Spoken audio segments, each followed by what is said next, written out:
Chapter 1. I leave home. My name is Robinson. I am from England. I live in a town called York. My father is a good man. He wants me to live a quiet life. He wants me to stay safe. But I don't want that. I want to see the world. I want to go to sea. I want to travel far. My father says no. He says, "The sea is dangerous. Stay home. You will be happy here." I don't listen. My heart says, "Go." I want more than quiet streets and safe work. One day I meet a friend. He is going on a ship. He says, "Come with me." Just one trip. I don't tell my parents. I say nothing to my mother. I say nothing to my father. I just leave. I feel excited. I feel free. The ship is big. The sky is blue. The wind is strong. I look at the sea and smile. This is my dream. But dreams can change. On the first night, the wind grows louder. The ship starts to shake. The sky turns dark. Rain falls hard. Waves hit the ship. The water comes over the side. I hold the rope tight. I feel fear in my chest. I want to go home. I think, why did I leave? But it's too late now. The storm stops in the morning. The sun comes out. The sea is calm. But I am not calm. I feel lost inside. My friend laughs and says, "That was nothing. Real storms are worse." I try to smile, but my heart is heavy. The ship goes on. We reach a port in a new city. I think about going home. I want to write to my father, but I don't. I stay quiet. I tell myself, one more trip. I find a new ship. This one is bigger. The captain is kind. He teaches me about the sea. He says, "Watch the sky. Watch the wind. The sea has moods." I listen. I learn. I write in my small book. I write simple words. I write what I see, what I hear, what I feel. The sea teaches me every day. Then one day, something bad happens. A pirate ship finds us. Men with guns come on board. They take the ship. They take everything. They take me too. I am now a prisoner. They take me to a far land. I do not know the name. The people speak strange words. I do not understand. I miss home. I miss my father. I miss the safe streets of York. But I do not cry. I look for a way out. I wait. I watch. I plan. I work for a man by the sea. He owns boats. He gives me small jobs. I carry water. I clean fish. I learn their words. Slowly, I understand them. One day, he lets me go on a fishing boat.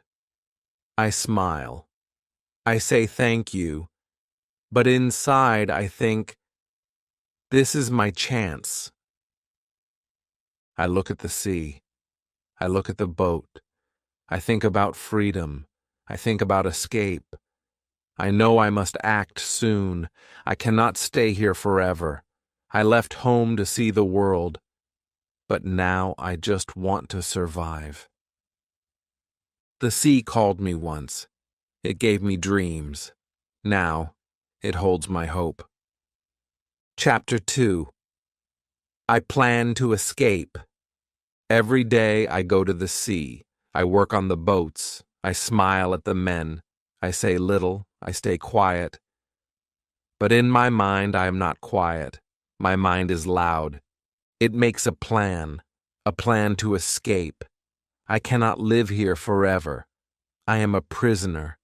I want to be free. I think about the sea. The sea took me from home, but now the sea is my only hope. The man I work for trusts me. He lets me go fishing. I go with 2 other men. One is a young boy. His name is Yuri.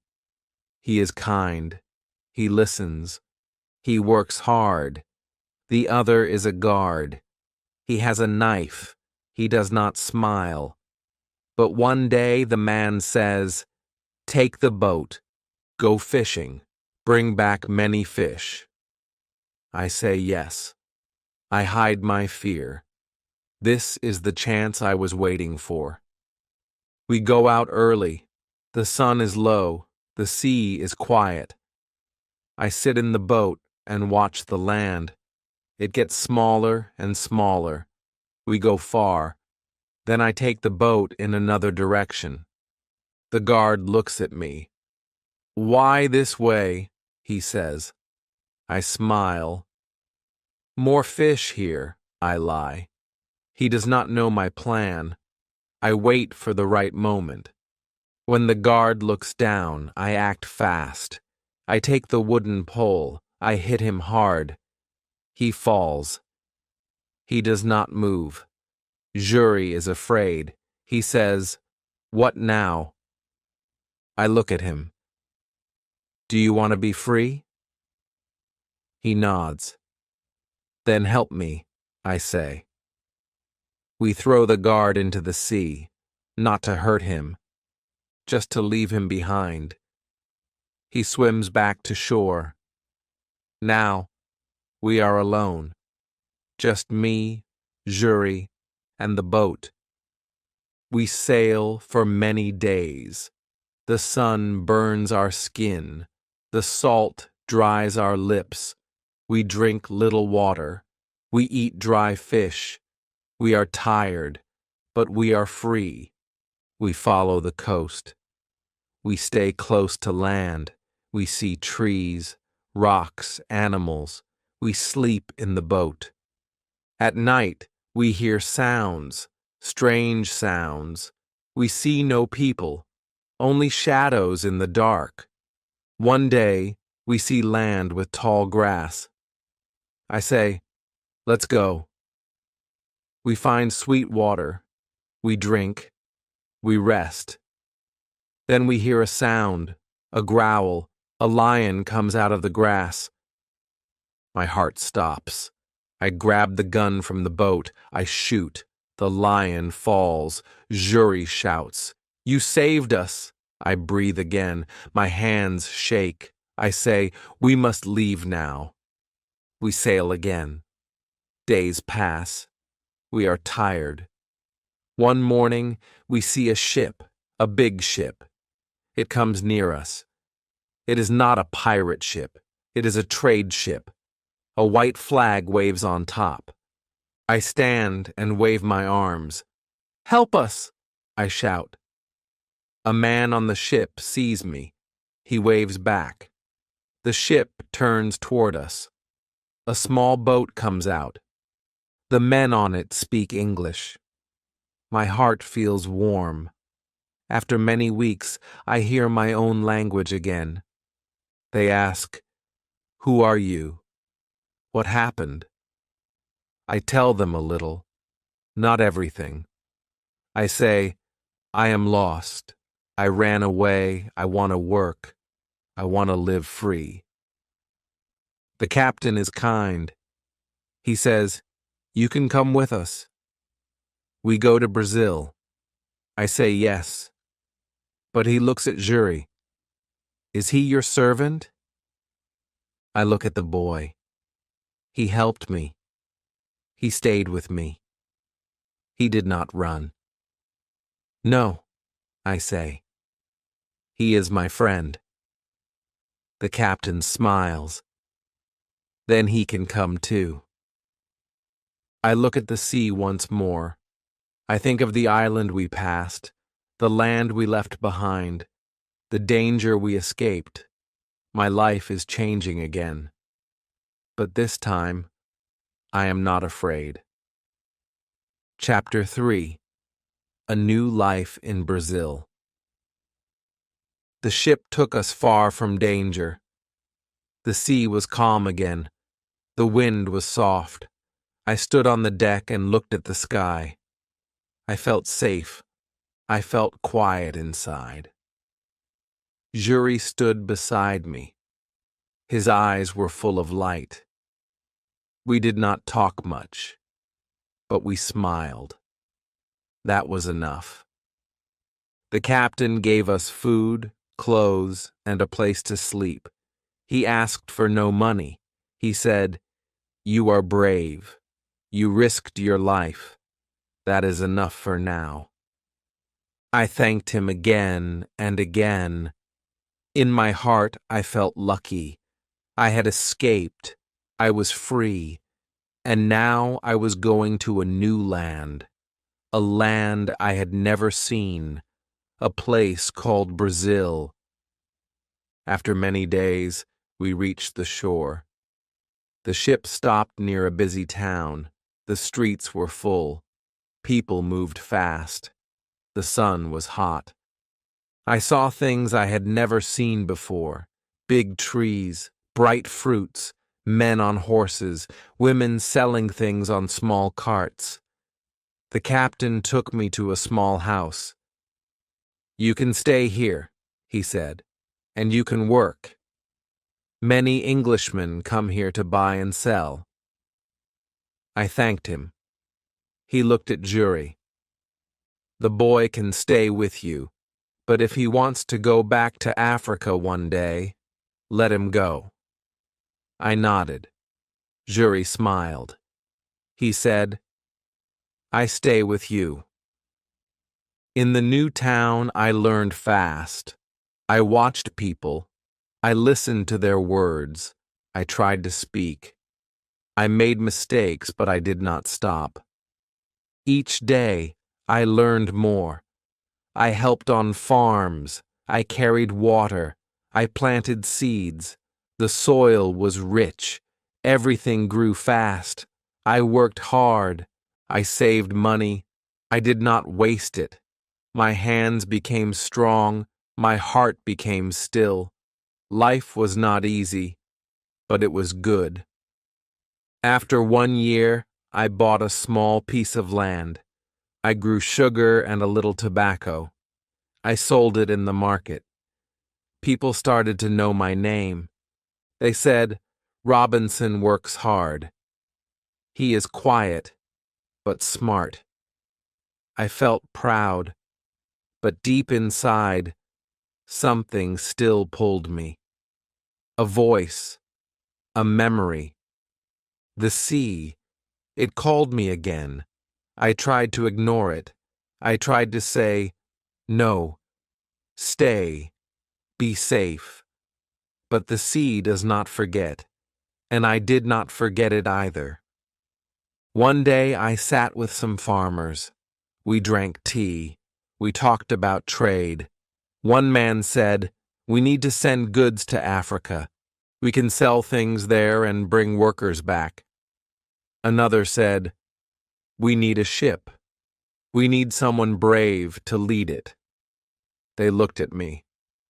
I said nothing, but I felt the sea move inside me again. I tried to sleep that night, but the sea came into my dreams. I saw ships. I saw waves. I saw a storm. I woke up sweating, but still, I said yes. I sold part of my land. I gave Jury his freedom. I said, "You are free now. You stayed with me. You helped me. You are my friend.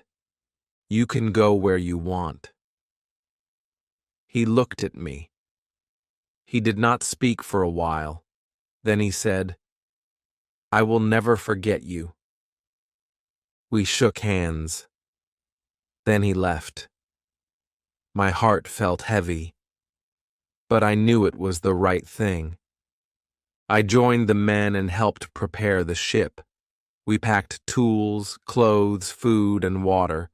I felt strong again. I felt ready. But something deep inside whispered, "Be careful. The sea gives, but the sea also takes." We left Brazil on a quiet morning. The sky was clear. The sails were full. I stood on the ship and looked ahead. I did not know what was coming, but I knew one thing. My journey was not over yet. Chapter 4. The Storm and the Island. The first days at sea were quiet. The wind was soft. The sky was blue. I walked on the deck and watched the water. It moved like glass. I thought, maybe this time will be different. But deep inside, I felt something. A small fear, like a shadow in the mind.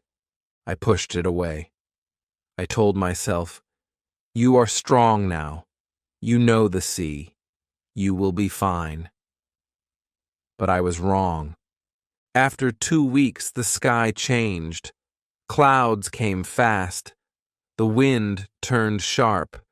The sea started to rise. Our ship shook. The sails screamed in the wind.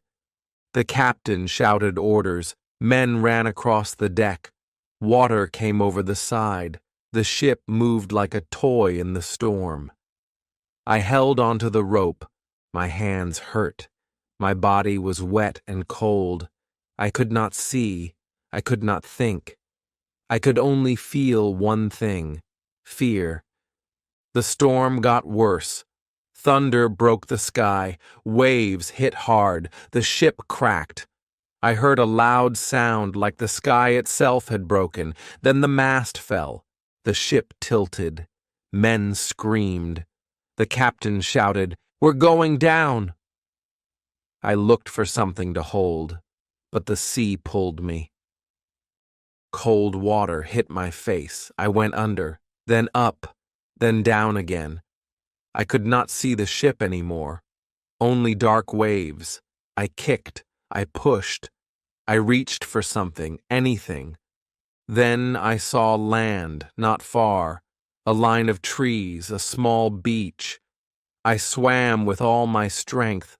The sea pulled me back again and again. But I did not stop. I thought, this is the end, or this is a new start. I reached the sand. I fell on it. My chest burned. My legs shook, but I was alive. The sea was behind me now. The storm still roared, but I had escaped it. I looked around. I saw trees, rocks, no people, no houses. I stood slowly. My body hurt. I was alone. Very alone. I shouted, "Hello?" No answer, just wind and waves. I walked along the shore. I looked for someone, anyone, but there was no one, only me. No ship, no crew, nothing. I sat under a tree. I closed my eyes. I thought of home. I thought of my father's words. The sea is dangerous. He was right.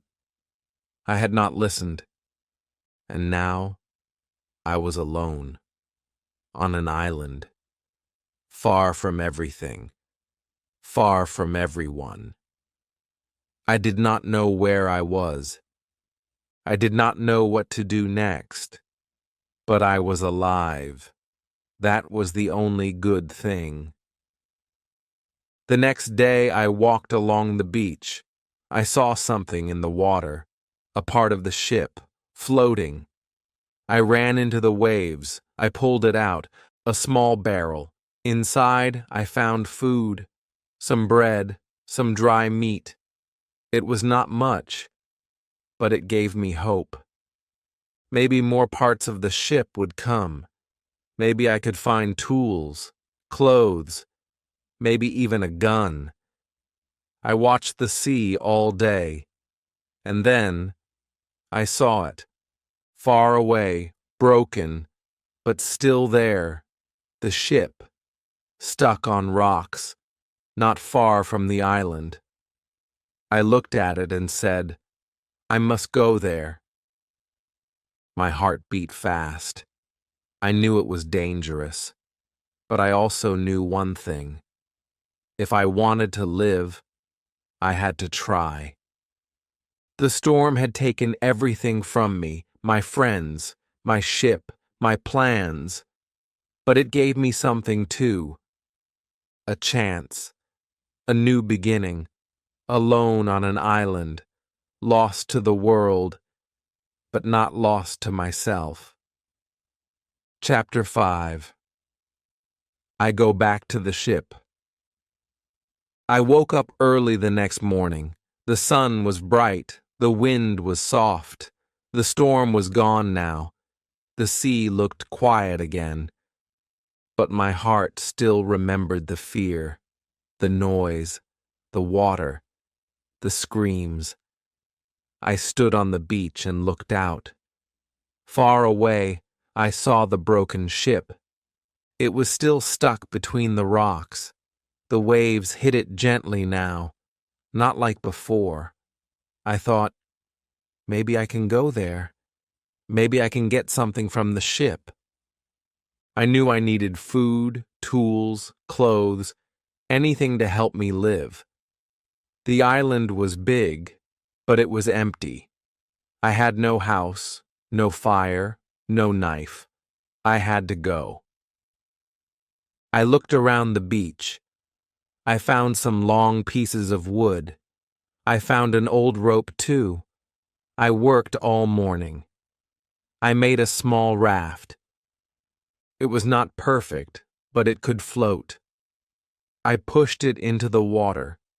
It moved with the waves, but it did not break. I smiled. I felt a little stronger. I went back to the beach and found 2 small pieces of wood. I used them like oars. I pushed the raft out and began to paddle.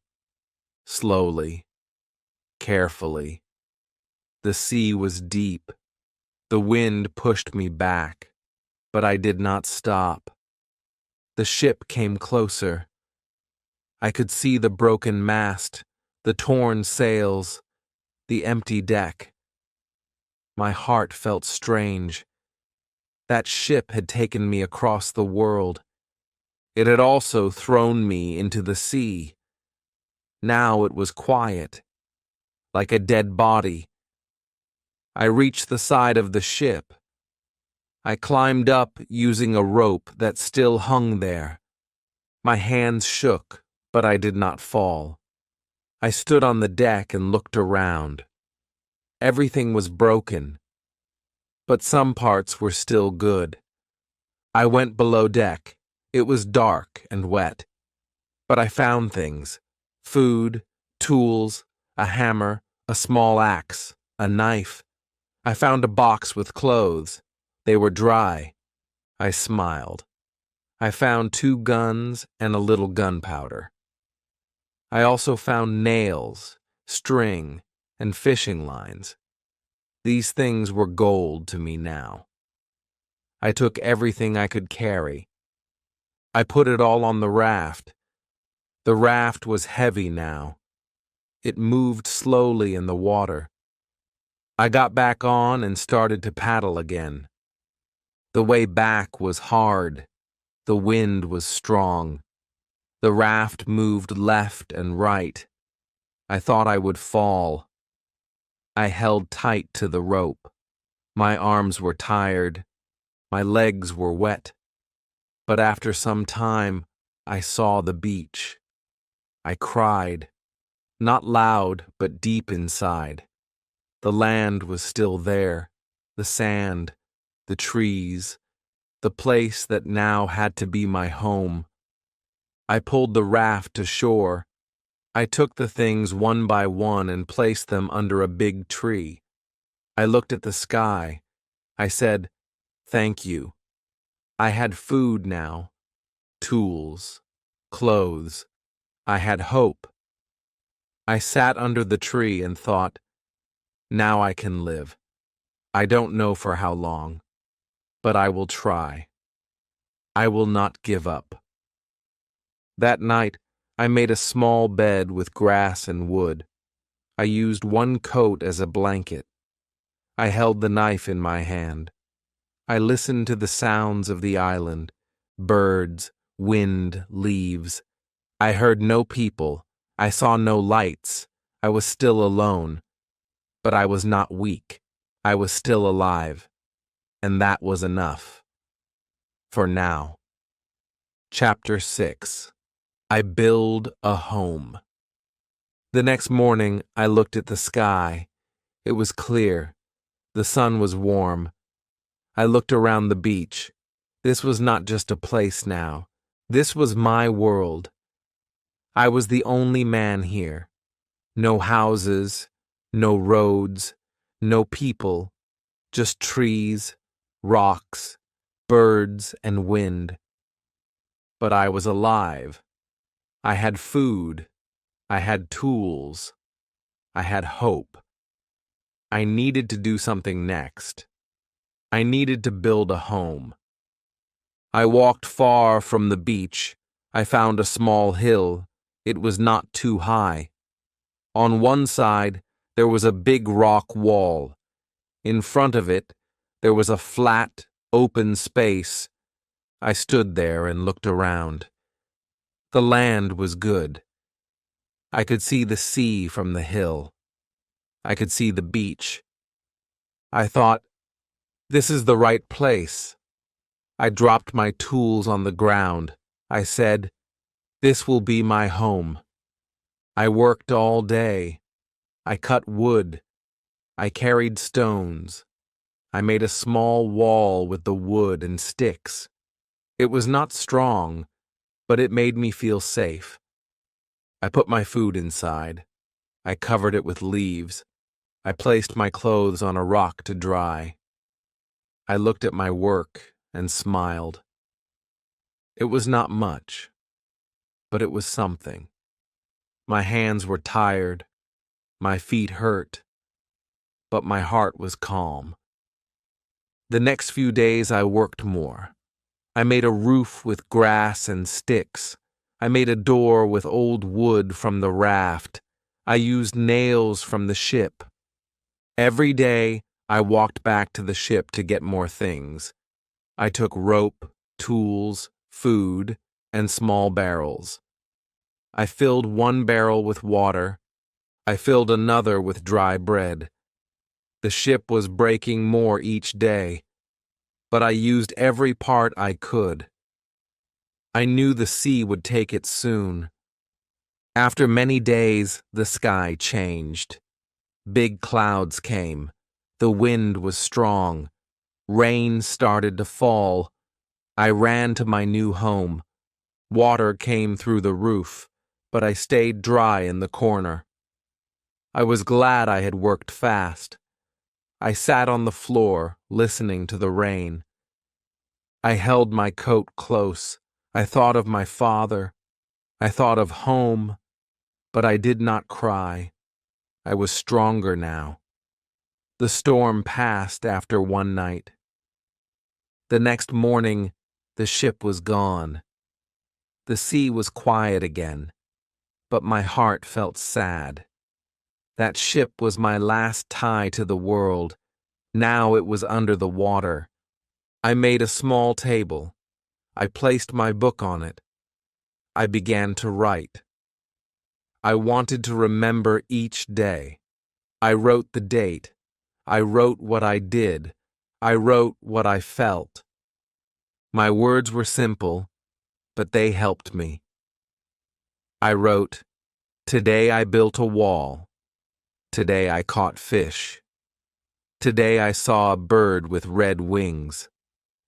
Today I miss my family. I wrote every day. I spoke the words out loud. It helped me stay strong. It helped me learn. My book was my friend. Time passed. I counted the days. 1 month, 2 months. I did not know how long I would stay here, maybe forever. But I did not feel like a prisoner now. This was my land, my hill, my home. The sea had taken me from my world, but it had given me a new one. I stood outside one evening. The sun went down. The sky turned orange. I looked at the sea and said, I will live. I will learn. I will not give up. Chapter 7. I learn to live alone. The days passed slowly. The sun came and went. The rain fell and stopped. I woke up each morning and looked at the sea. It was quiet now, like it had forgotten the storm. I had food.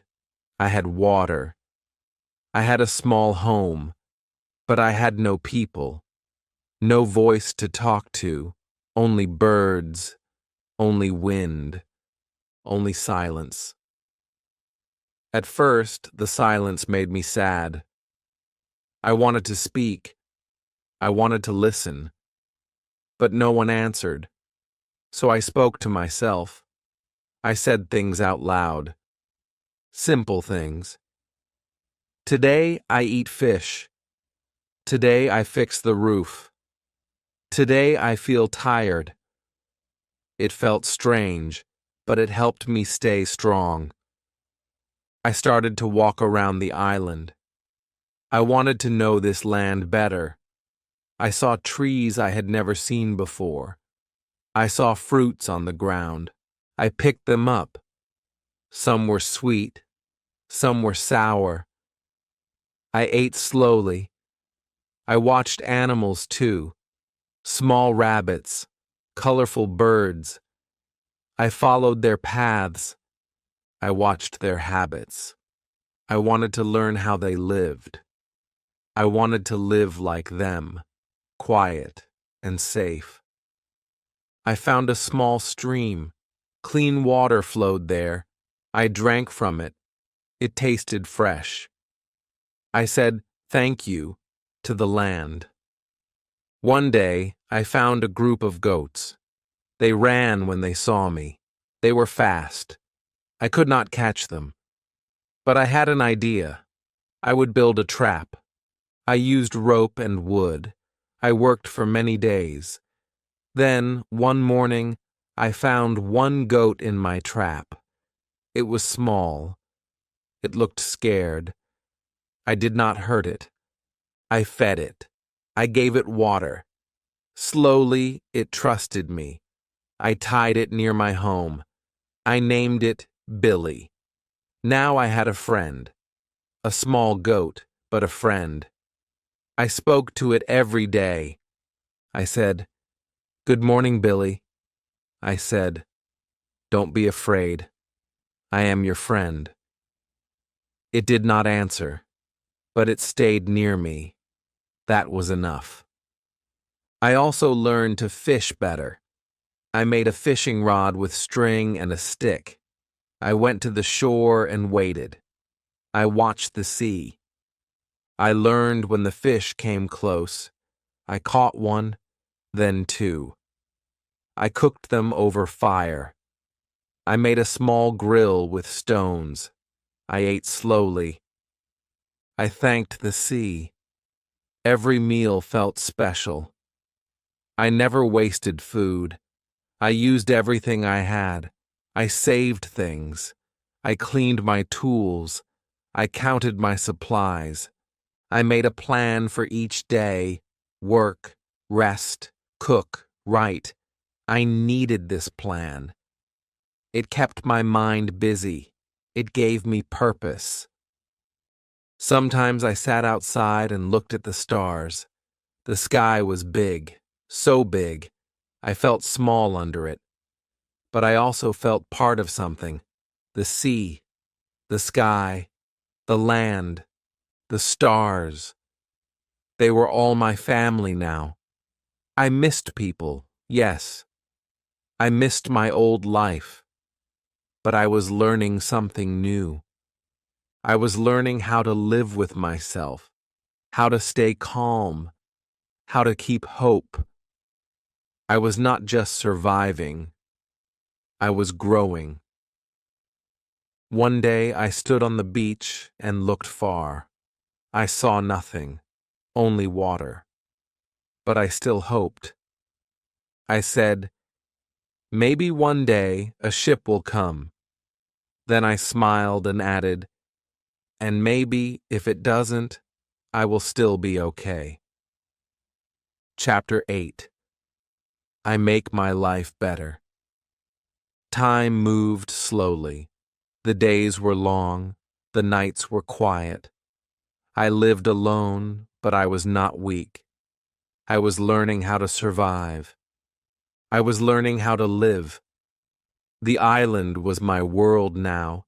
The trees were my walls. The sky was my roof.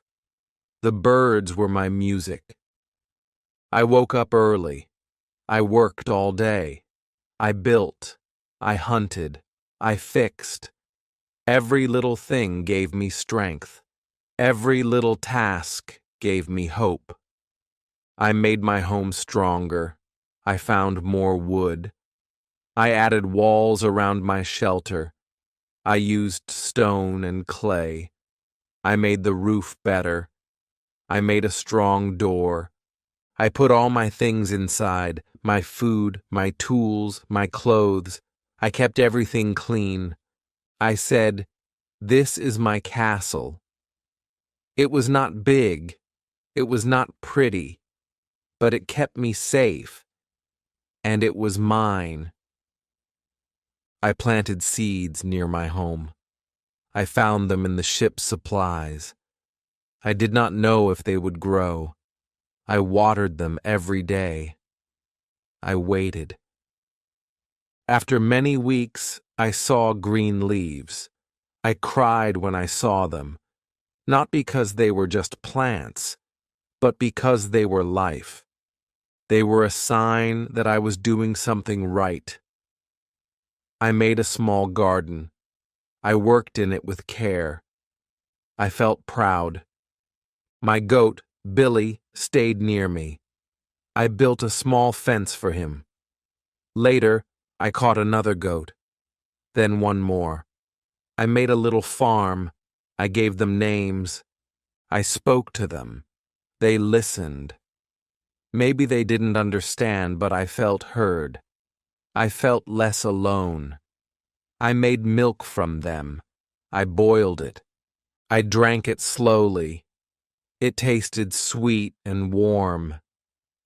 I thanked the goats every day. I said, "You are my friends. Thank you." I also made a calendar. I took a piece of wood. Each day I cut one line on it, a small mark. Day by day I counted time. 1 month, 2 months, 6 months, 1 year. I was still here, still alive, still learning. I looked at my own face in the water. My beard was long, my hair was wild, but my eyes were calm. My face had changed, but my heart was steady now. Some nights I sat near my fire. I looked at the flames. I thought about my father, about York, about the life I left.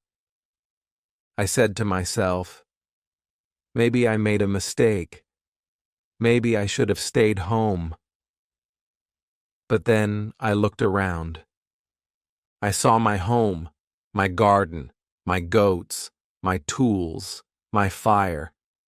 And I said, but maybe this is who I am now. I taught myself new things. I made pots from clay. I used fire to make them hard. Some broke, some stayed. I made a chair. I made a shelf. I made a knife from stone. Every day I learned something new, I made mistakes. I failed. But I always tried again. Slowly, the island became my school, my teacher, my test, and I passed each lesson with my hands and my heart. I had no one to clap for me, no one to say good job, but I knew I was doing well. I could see it. I could feel it. I was not just alive. I was living, fully, deeply. I stood on the beach at sunset and whispered, "Thank you, God. Thank you for keeping me here. Thank you for giving me strength." Chapter 9. I See a Footprint. One morning I woke up early. The air was cool, the sky was blue. I walked outside to check my goats. They were fine. I gave them food. I spoke to them. They followed me around. I smiled. Then I walked down to the beach. I often walked there in the morning. It helped me think. It helped me feel calm. I listened to the waves. I watched the birds. I walked slowly across the sand. But this morning was different. I saw something on the ground. It stopped me. My heart jumped. I bent down. I looked again. I did not believe my eyes. It was clear. It was deep. It was real. A footprint. One single footprint in the sand. Not mine. Not from my foot. Someone else had been here. I stood up and looked around. I saw no one. I called out, "Hello?" No voice came back, only the wind. I ran to the trees. I looked behind rocks. I ran back to the beach. Nothing. No sound, no shadow, no face. But the footprint was still there. Big. Fresh. Close to my home. I felt cold. Not from the wind, but from fear. I had lived here alone for so long. I thought no one else was on this island. I had felt safe. Now I was afraid again. I ran back to my house. I locked the door. I sat inside. My heart beat fast. My hands were shaking. Who was it? A man? A group? A friend? A stranger? I did not know. That night I could not sleep. I sat with my gun near me. I listened to every sound, every small crack, every bird cry. I thought, what if they come? What if they are near now? The silence felt heavy. My eyes stayed open. I waited for light. The next day I made a plan. I walked slowly back to the beach. I looked for more footprints. I found none. Just that one. Alone. Like a warning. Like a sign. I looked at it again, and then covered it with sand. I did not want to see it anymore. I wanted to forget. But I could not. For many days, I stayed near my house. I worked quietly. I moved carefully. I cooked with less smoke. I hid my tools. I built a second wall around my shelter. I made it taller. I made it stronger. I dug a hole and made a secret place under the ground.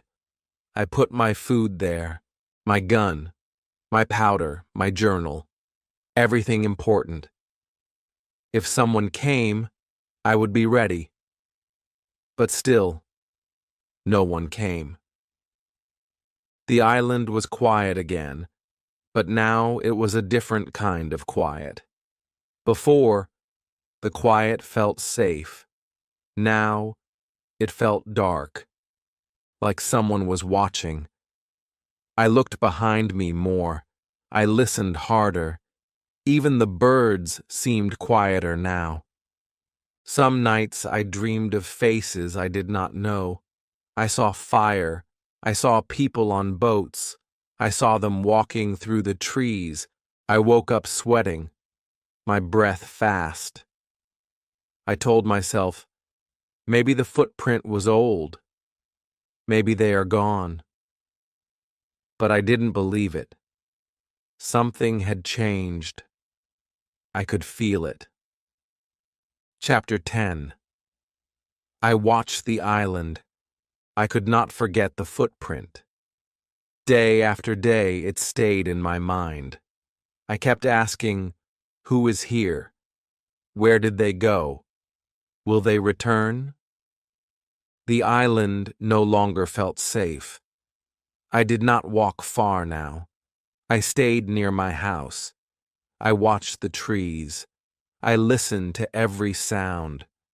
I cooked with small fires. I spoke to no one. Even the birds and goats seemed quieter.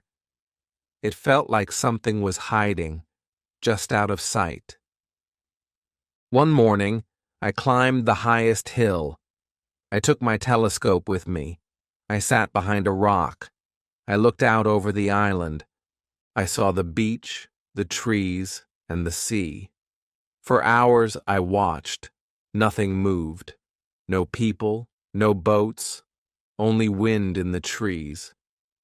But I could not rest. I came back every morning. I watched the island like a guard. I waited. I was always waiting now. Then one day, I saw something new. Far on the other side of the island, I saw smoke, a small fire, not from trees, not from lightning, a human fire. Someone was there. My hands began to shake. I held the glass tight. I looked again. Still smoke. No faces. But that was enough. I ran back to my home. I locked the door. I sat with my gun. My heart beat like a drum. That night I thought many things. Should I run? Should I hide? Should I try to talk to them? But I was afraid. I did not know if they were good or bad. Maybe they were pirates. Maybe wild men. Maybe they would hurt me. I thought of my father again, his soft voice. The sea is danger. Stay home. But it was too late now. I had walked far from home, and now danger had followed me. The next day, I climbed the hill again. The smoke was gone. The trees were still. The land looked the same, but it wasn't. Now I knew the truth. I was not alone. There were others. Somewhere. Moving in the same trees I once walked through with peace. I made my house stronger. I added more wood, more stone. I made secret paths. I made traps. I hid food in more places. I slept in a new spot each night. Sometimes outside, sometimes in the hole. I became like an animal, quiet, watching, waiting. Days passed like this, weeks. I saw no one, but I still felt them. Then something strange happened. I walked to the far beach one morning. I saw something in the sand. Broken wood, rope, a paddle. All old and wet. A boat had been here, not mine, a different one. Maybe a small group came, maybe one man, maybe many. I saw new footprints near the boat. Then I saw bones, many bones, and a fire pit. I covered my mouth. My stomach turned. I knew now. These men were not just visitors. They were cannibals. They had killed someone here. I ran back. I cried alone. I did not sleep that night. I did not eat much. I felt sick. The island was not just wild. It was cruel. I had to be careful.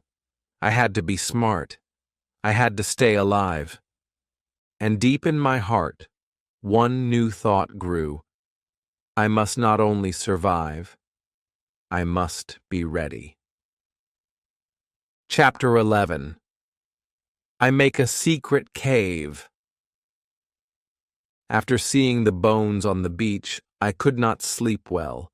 My dreams were full of fear. I saw strange faces. I heard screams in the dark. I woke up shaking. I sat near the fire and held my gun.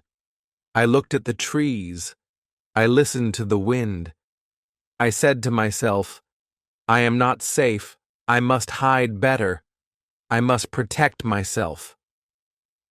The walls around my home were strong, but I needed more than walls. I needed a place no one could find, a secret place, a place deep inside the land. So I started digging near the big rock behind my house. It was hard work. The sun was hot. The ground was dry. My hands hurt. My back ached. But I did not stop. I worked every day. Bit by bit, I made a small cave. Inside the cave, it was cool and dark. I brought in dry food, clothes, and powder. I placed them in barrels. I used wood to make shelves. I lit a small candle. The cave became my new room. I made a secret door from tree branches. From outside, no one could see it, not even from up close. Now I felt safer. If the men came again, I would hide here. They would not find me. Not in this cave. I also changed my life outside. I walked less. I stayed close to home. I watched the beach from far away. I climbed hills but stayed low. I made no noise. I made no smoke. I cooked only at night. I moved like a shadow, quiet, fast, careful. Even my goats had to move to a new place. I made a second field for them. I built it deep in the trees, hidden from the beach. I did not want fire. I did not want sound. I did not want anyone to know I lived here. Sometimes I sat in the cave and spoke to myself. How long will I live like this? I asked. Will they come back? Will they find me? Will I die on this island? The silence answered me, but the silence gave no promise, so I prayed. I closed my eyes and said, God, help me stay strong. Help me not to fear.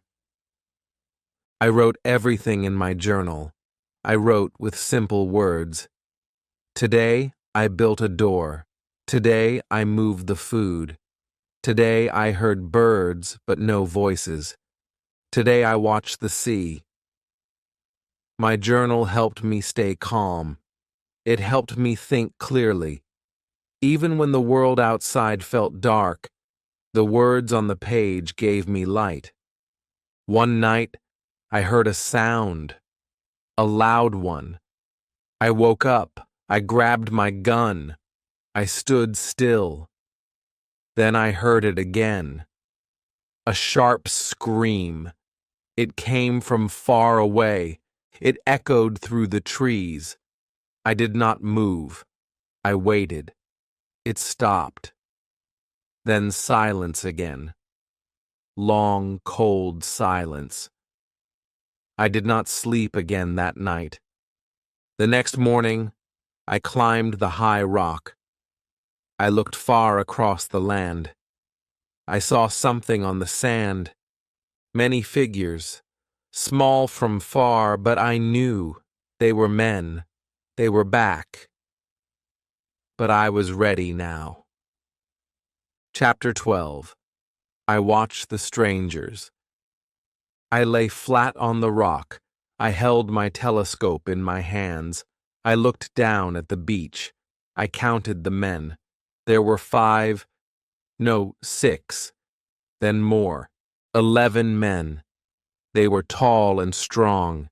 Their skin was dark. They wore little clothes. They carried sticks and knives. They walked slowly. Some laughed, some shouted. Then I saw something that made my heart stop. They were not alone. 2 other men were with them. But these men had ropes on their hands. They were tied, prisoners. They looked weak. They looked scared. My hands began to shake. I wanted to help, but I was only one man. They were many. The group stopped near the sea. They made a fire. They put the prisoners near it. I watched in silence. I could not move. I could not speak. My heart was heavy. My mind was cold. I knew what would happen next. The same thing that had happened before. I looked at the trees. I looked at my gun. I said nothing. Then something strange happened. One of the prisoners stood up fast. He hit the man behind him. He broke the rope. He ran. The others shouted. They chased him. He ran toward the trees, toward me. My heart beat faster. I looked again through the glass. I saw his face. He was young, maybe 20. His eyes were wide. His feet were fast. He ran into the trees. 2 men followed him. The others stayed behind. The young man ran near my hill, very close. I stood behind the trees. I held my gun. I waited. Then I saw him. He was running toward me. I stepped out. I raised my hand. He stopped. He looked afraid. I pointed to the ground. I said, "Quiet." He nodded. I pointed behind him. 2 men came running fast. I raised my gun. I fired. 1 man fell. The other stopped. He turned. He ran back to the beach. I looked at the young man. He looked at me. His eyes were full of fear, but also full of thanks. He put his hand on his heart. Then he touched my feet. I pulled him up. "You are safe now," I said. He did not know my words, but he knew my heart. We went back to the cave. I gave him water. I gave him food. He ate like he had not eaten in days. He sat on the ground. He looked at me like I was a god. I shook my head. I said, "I am just a man. Just like you." I wrote in my journal that night. Today, I saved a man. He ran from death. I helped him live. He is now with me. I do not know his name, but I will give him one. I looked at him again. He smiled. A warm, true smile. I smiled back. "Your name is Friday," I said, "because today is Friday." He said nothing, but his eyes spoke to me. Chapter 13. I teach Friday. Friday stayed with me. He did not try to run. He did not try to hide. He followed me everywhere. He watched everything I did. His eyes were full of light. He was strong, fast, young, but also calm and kind. He did not speak my words, but he smiled when I smiled. He helped me with work. He brought water. He gathered wood. He fed the goats.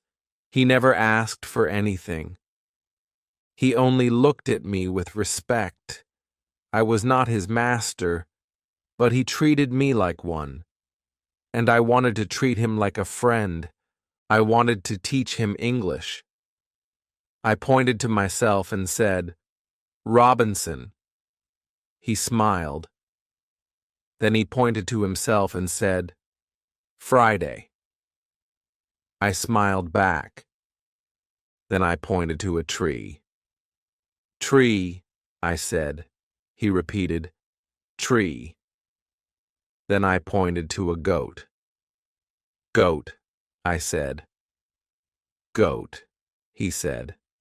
His voice was clear. His mind was quick. Every day I gave him more words: hand, water, food, fire, sky, rain. Slowly he learned. He listened. He spoke. He laughed when he made mistakes. I laughed too. It felt good. After so long, I was not alone. He was not just learning English. He was learning how I lived. He watched how I made fire with stones. He watched how I cooked, how I cleaned, how I wrote in my book. He asked with his eyes, "Why?" I showed him everything. I gave him his own plate, his own blanket, his own knife. He said thank you with his smile. One night I sat near the fire. I said, "Friday, do you have family?" He looked at me. His face changed. He looked sad. He said, "Far, far place." Then he pointed to the sea. He said, "Many men, bad men, eat men." I understood. His people were not safe. He was taken. He was hurt. He ran to live, just like me. I said, "No bad men here. You are safe." He nodded. He said, "Friday, stay with you." I smiled. I felt warm inside. We were two men from different worlds, but now we were one small family. I made a second bed in the cave. I gave him extra clothes. I taught him how to shoot. I showed him how to use the gun. He was careful. He was good. He never wasted bullets. He learned fast. I gave him simple jobs. I said, "Catch fish, cut wood, watch goats." He did everything well. He came back happy. He was proud. Now the days were not so quiet. We spoke. We laughed. I taught him songs. He tried to sing them.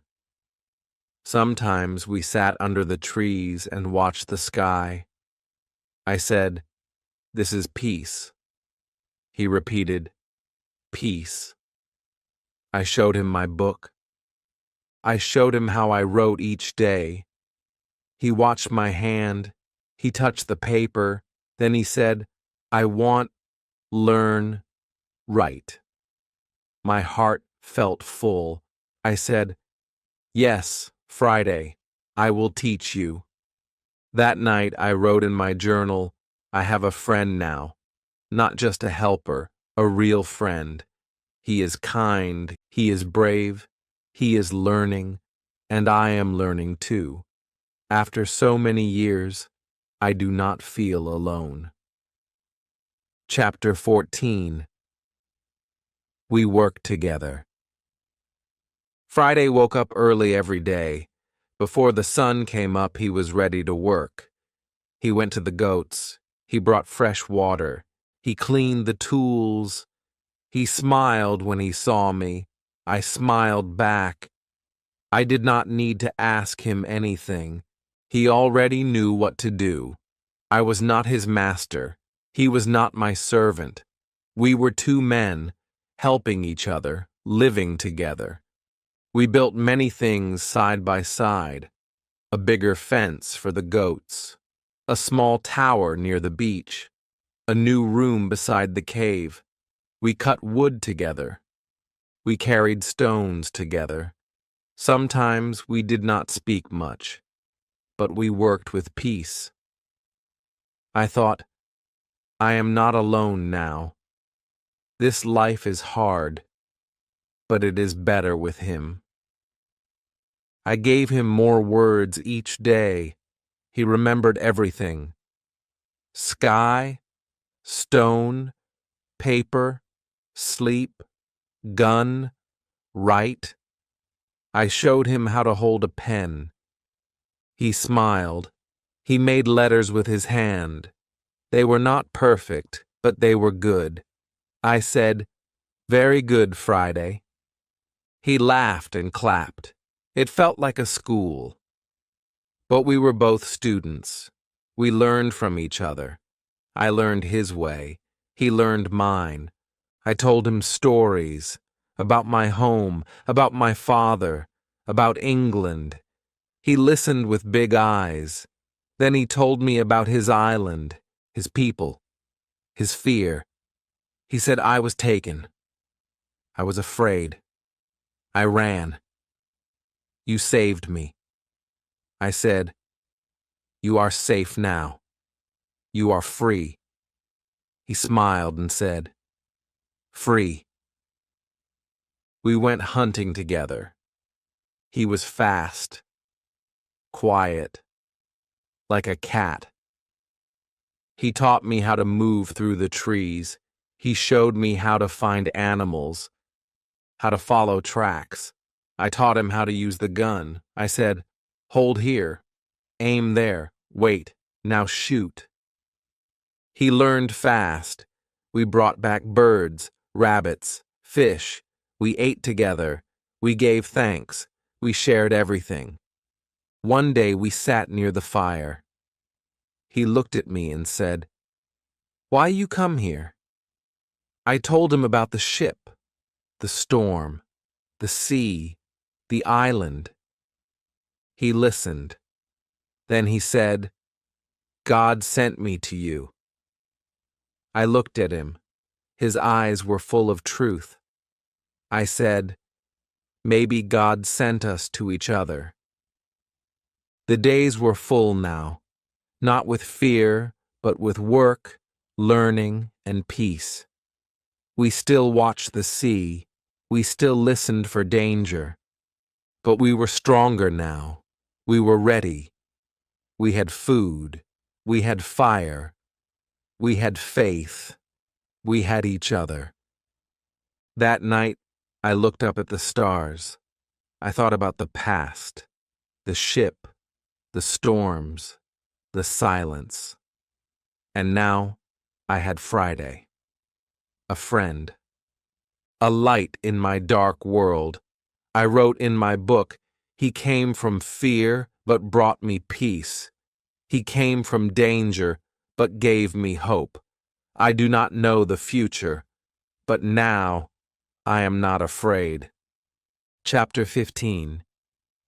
A Secret from Friday. One evening we sat under the trees. The fire was small, the stars were bright.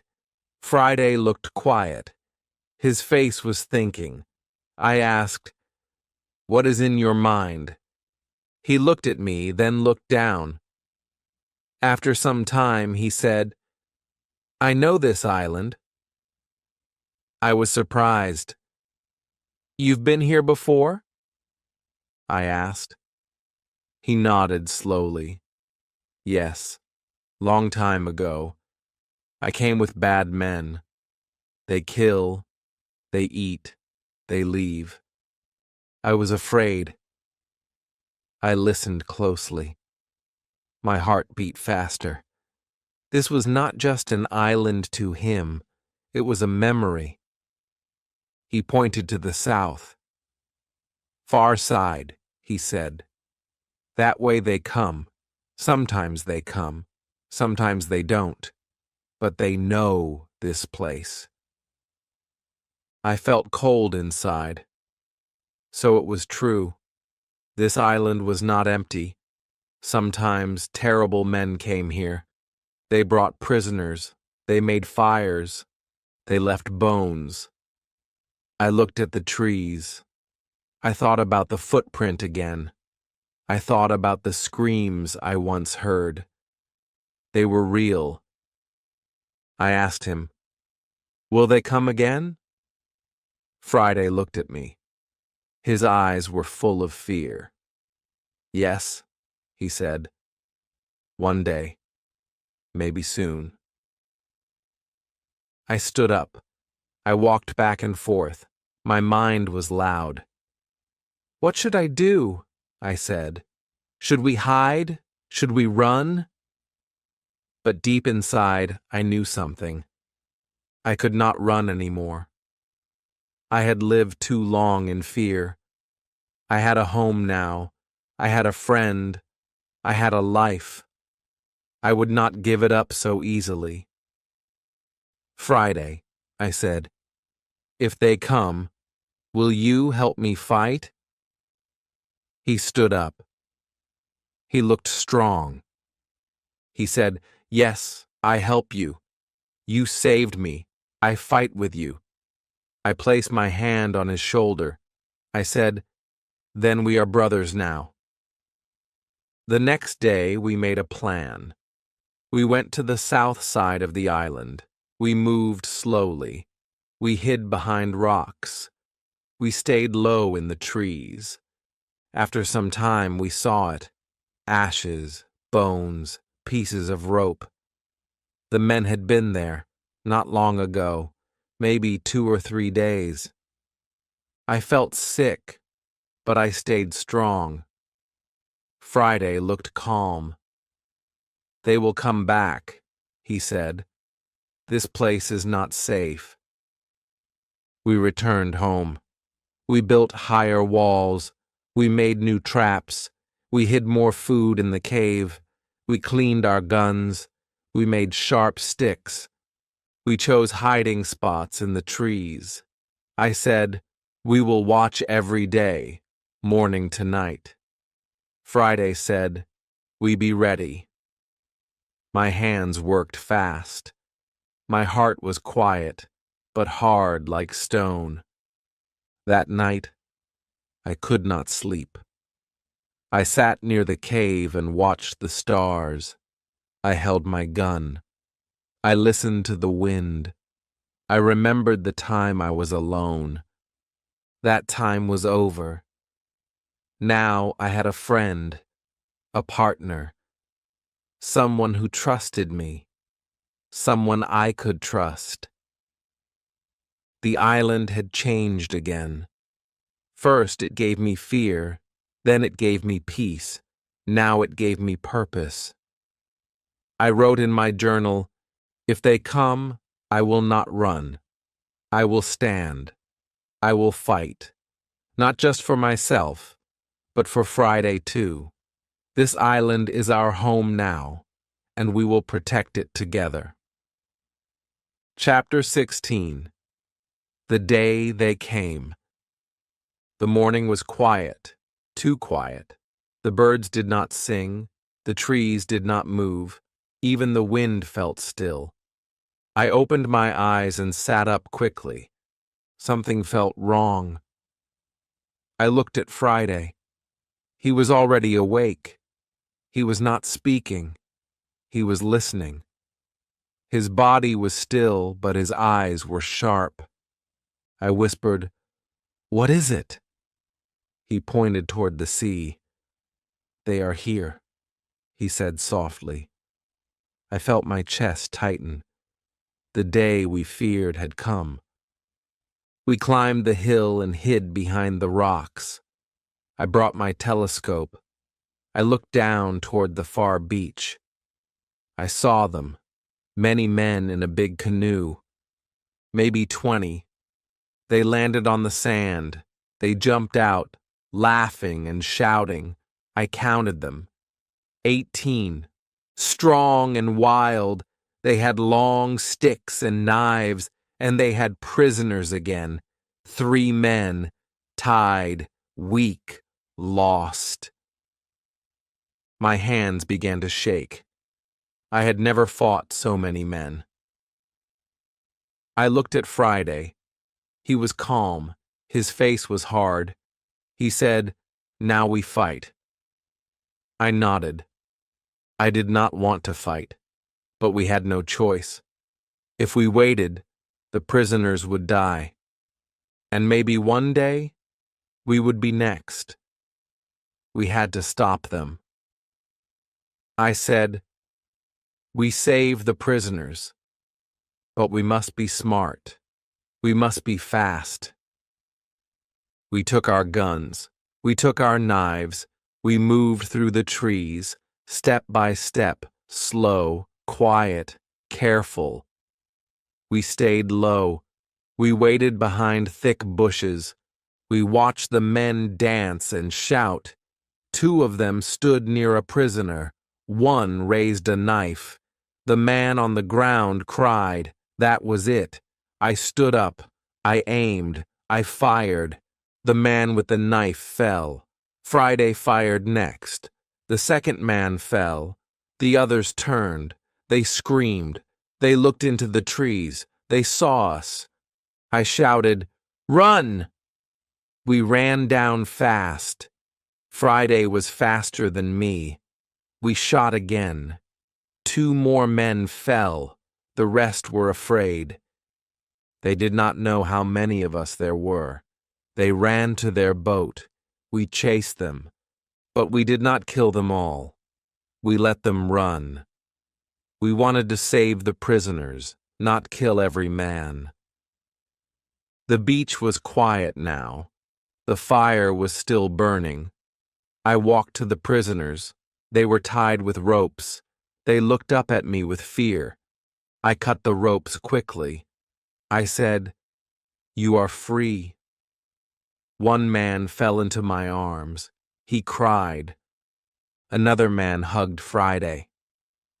The 3rd man looked weak. He could not speak, but he took my hand and kissed it. We helped them walk. We gave them water. We gave them food.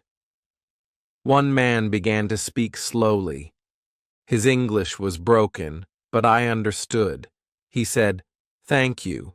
We thought we would die. You saved us." Friday looked at me and said, "You strong?" I smiled. "No," I said, "we are strong, together."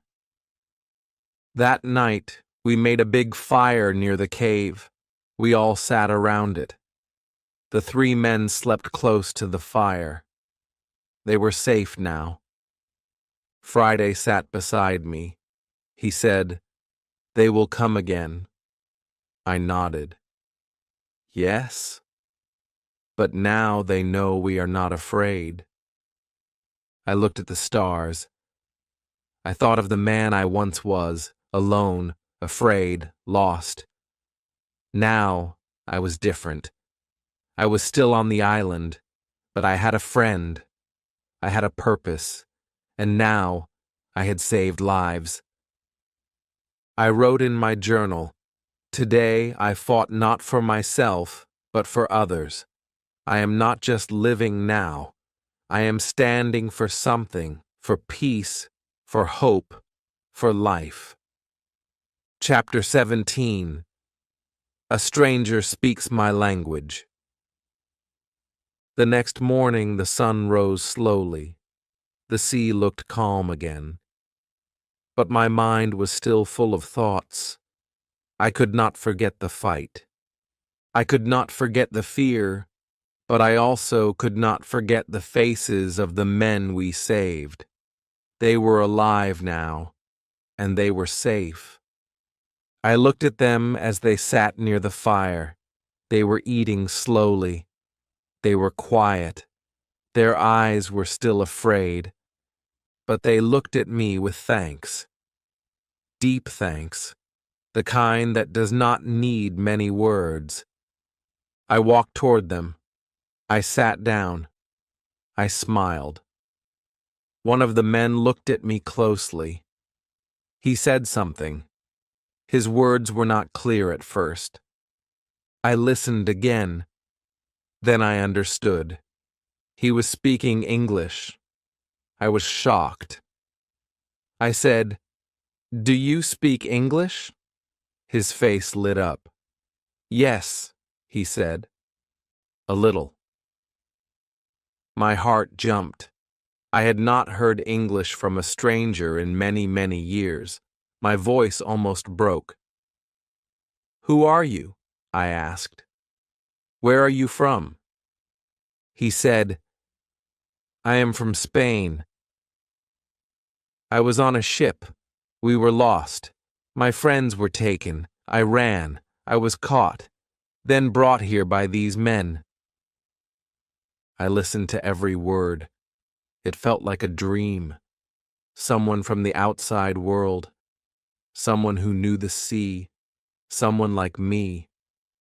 I said, "You are free now. You can stay with us." He looked at me with soft eyes. "You saved my life," he said. "I will follow you. I will help you." I called Friday. I introduced him to the man. Friday smiled. The man smiled back. They shook hands. I said, "Now we are three." Stronger than before. The man told us more. His name was Pedro. He was kind. He was smart. He helped the other two men who were still weak. He cooked for them. He cleaned their cuts. He told them they were safe. He gave them peace. I watched him. I thought, this man brings healing. Maybe he was sent to us for a reason. Days passed. The men became stronger. They helped us with work. They brought fruit. They cut wood. They carried water. One of them made jokes. The other sang small songs at night. The cave was full of new sounds now, human sounds, happy sounds. It was no longer a place of hiding. It was a home. One night, we all sat by the fire. Pedro looked at me and said, "You have lived here many years. You built all this alone?" I nodded. "Yes, alone, for a long time, but not anymore." I looked at Friday. I looked at the others. "Now I have friends." Pedro said, "Maybe one day we can leave this island, together."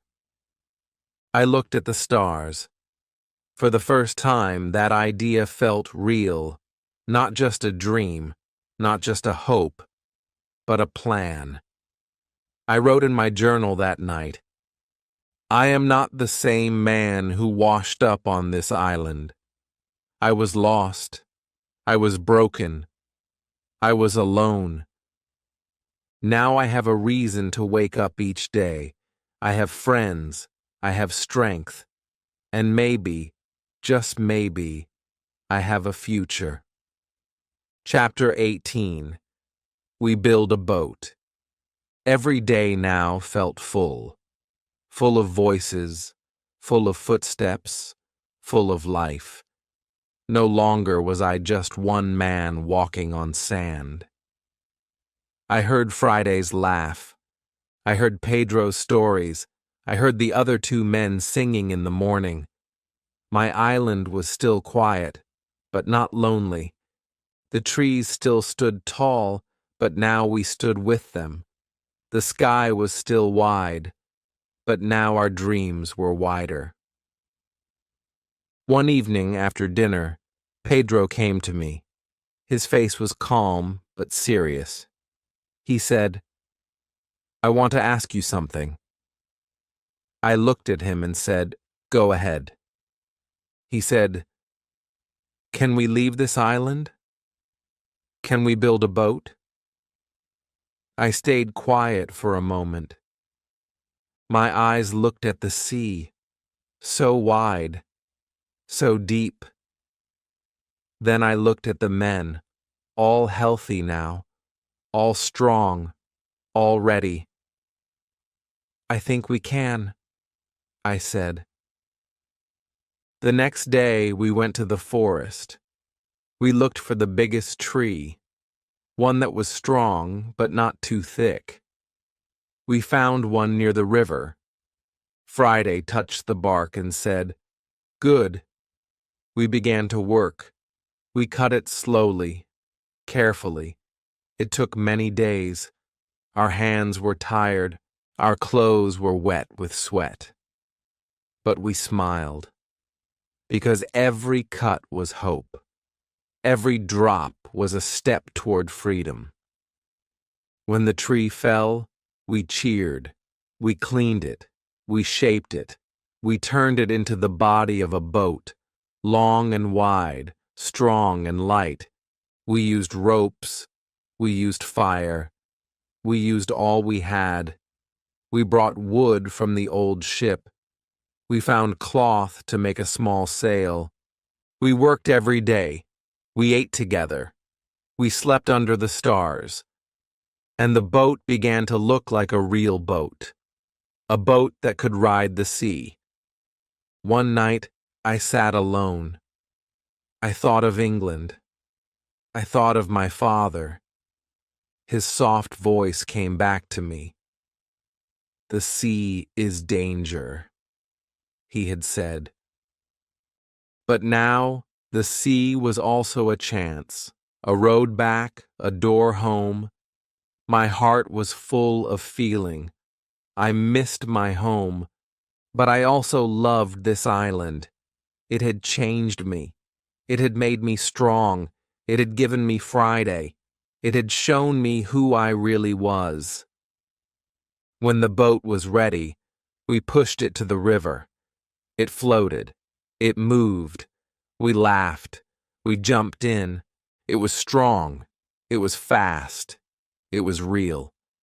Now we just needed a good day, a clear sky, a soft wind.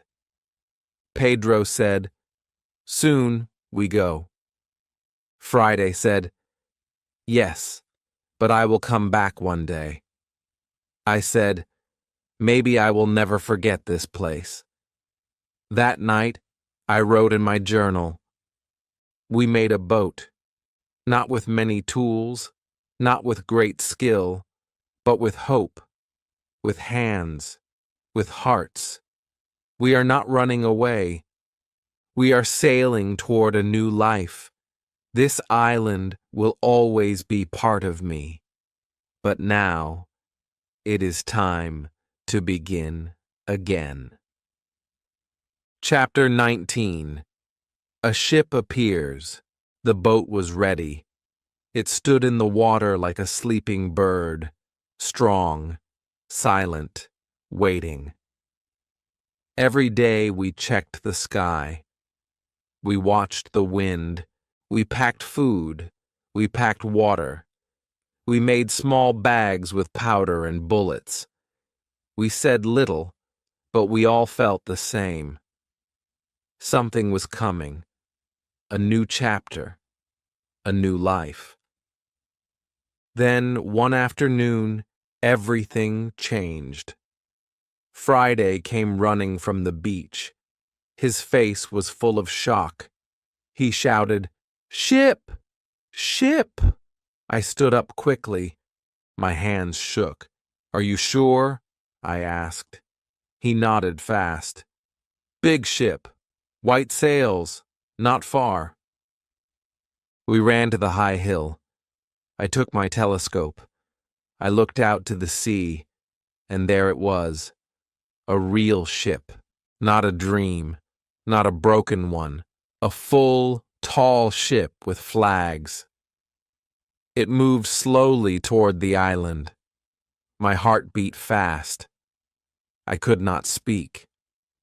Pedro came beside me. "It's English," he said. "Look at the flag." I looked again. It was true. An English ship. My country. My people. after so many years, but something felt wrong.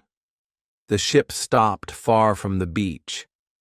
A small boat came out. 6 men rowed to shore. I watched them.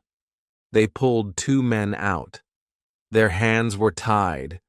One was in fine clothes. A captain, maybe. The other looked weak. Both were prisoners. More men followed.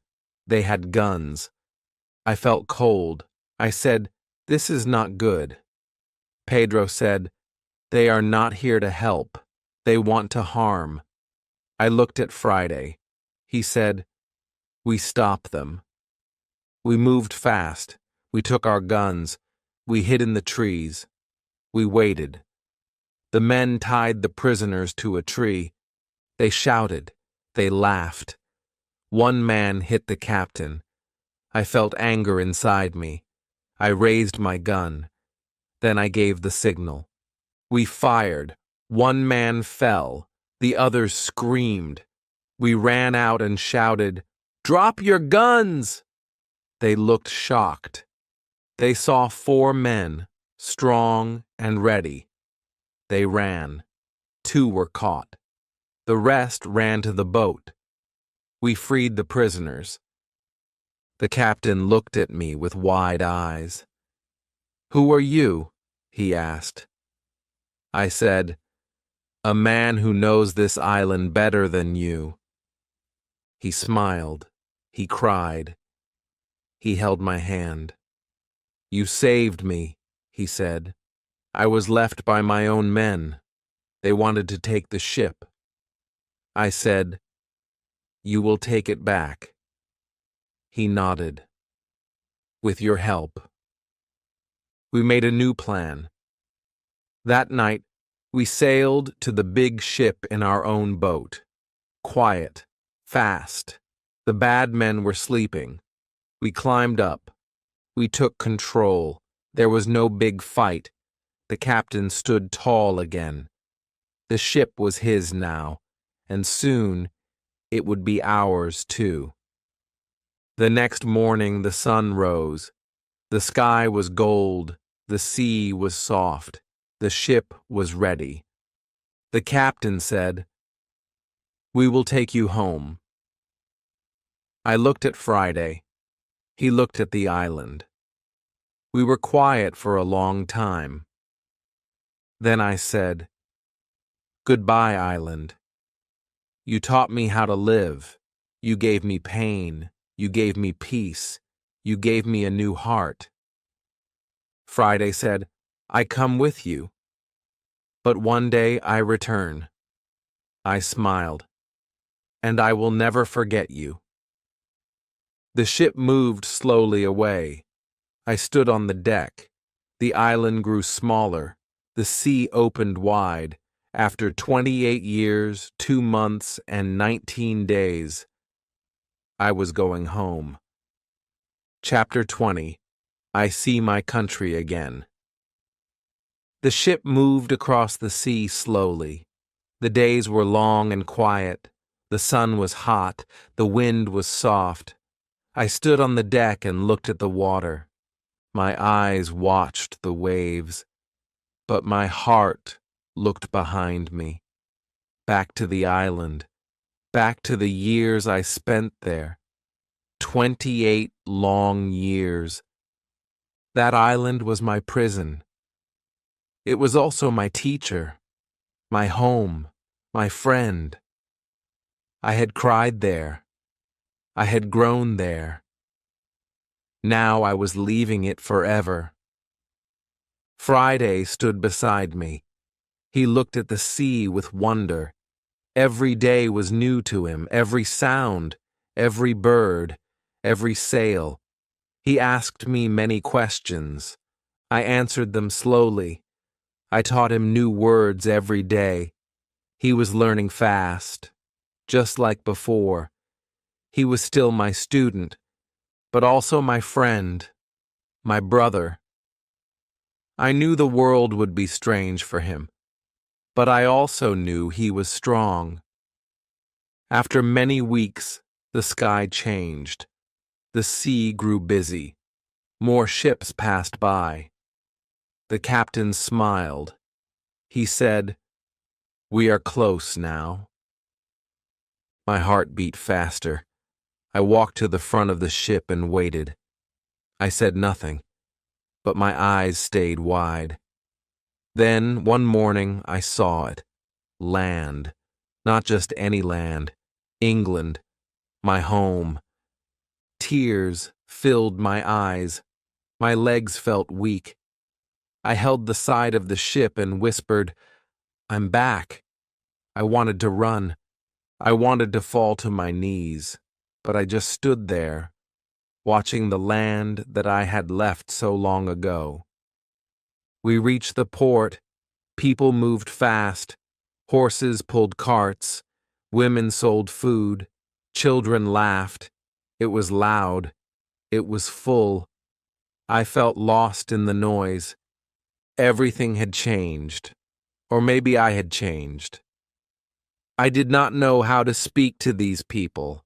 I had not used money in years. I had no house, no family. I had only my name. I walked through the town slowly. Friday stayed close. He looked nervous. So did I. I asked about York, my hometown. I paid a man to take us there. It was far. The roads were cold. The nights were dark. But I did not stop. I needed to see it again. When we reached York, I looked around. So many new buildings, new faces. I walked through the streets and looked for my house. It was not the same. The door was closed. The garden was gone. A stranger lived there now. I asked about my father, about my family, but I learned the truth. My father had died many years ago. My mother, too. My brothers had left the city. I stood on the street in silence, my eyes full of tears. I was home, but I had no one. Friday touched my shoulder. He said softly, "I stay with you." I looked at him and smiled. "Yes," I said, "we are home now, together." That night, I sat in a small room and wrote in my book. I went to sea as a young man. I was foolish. I was wild. I lost everything. Then I found an island. I found pain. I found strength. I found myself. Now I am back. Not rich, not young, but I am alive. And I am not alone. Chapter 21. A quiet life begins again. The days in York were quiet. I walked through the streets like a stranger. Everything looked new, but my heart was full of old memories. I remembered my father's voice. I remembered my home. I remembered the small room where I once read books about the sea. I had dreamed of ships, of lands, of great adventure. And now, after many years, I had returned, but not as a dreamer. I had returned as a man who had seen too much, lost too much, and learned more than he ever wanted. Friday stayed close to me. He watched the people. He listened to the sounds. He was quiet but kind. Some people looked at him with surprise. They had never seen someone like him, but he did not mind. He held his head high. He was proud. I was proud of him, too. I said, "You are safe here." And he smiled. I tried to find someone from my old life. I searched for old friends, old neighbors, but most of them were gone. Some had died. Some had moved away. Some had forgotten my name. The world had changed, and so had I. I felt alone again, but in a different way, not like on the island. This was the kind of alone that comes from time, not from distance. Still, I needed to live. I used the little money I had to buy a small house in a quiet village not far from York. It had a garden, a fireplace, a wooden chair. I planted vegetables with Friday. I read books again. I wrote about my island. I wrote about the storm, the cave, the goats, the fear, the hope. I wrote every detail, every sound, every tear. I wanted to remember it all. I wanted others to read it one day and learn from my mistakes. Friday helped the people in the village. He worked hard. He smiled at everyone. Soon, they liked him. They gave him a small job. He learned more English. He helped me write letters. He sat by the fire and listened to my stories. Sometimes he laughed. Sometimes he cried. We were not just man and servant. We were like father and son, like brothers. One evening, I sat outside with Friday. The sky was pink and quiet. The birds sang soft songs. I said, "Do you miss the island?" He looked at the sky and said, "Yes, but here I have peace." I nodded. "Me too," I said. I looked at the world around me. No more guns, no more storms, no more fear, just soft wind and warm light. A life of calm after years of chaos. That night I wrote in my journal, "I once wanted gold. I once wanted adventure. But now I only want peace. And I have found it. In quiet days, in simple work, in the smile of a friend. I am not the same man, and I am thankful." Chapter 22. The world feels new again. The village became my new world. It was small. It was peaceful. People lived simple lives. They worked in fields. They baked bread. They smiled at each other. It was not loud. It was not rich, but it was warm. And I liked it. Each morning, I walked in my garden. The flowers grew slowly. The air was clean. The birds sang above me. I closed my eyes and listened. No waves, no thunder, no fear, just calm. My heart was healing. Friday woke up early, too. He worked with joy. He helped old people carry wood. He played with children. He learned to read and write better. Sometimes he asked questions about the world. What is a train? What is a king? What is winter? I answered as best as I could. I saw the world again, through his eyes. Everything was new again. One day, the school teacher from the village came to visit me. He had heard about my long journey. He had heard I lived on an island for many years. He sat with me and asked, "Will you tell your story to the children?" I smiled. "Yes," I said. "They must learn what I learned, that the world is not always kind, but if you stay strong, it can become beautiful again."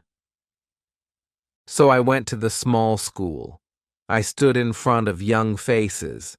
I told them about the sea, the storm, the island, the fear, the fire, the goats, the book. Friday.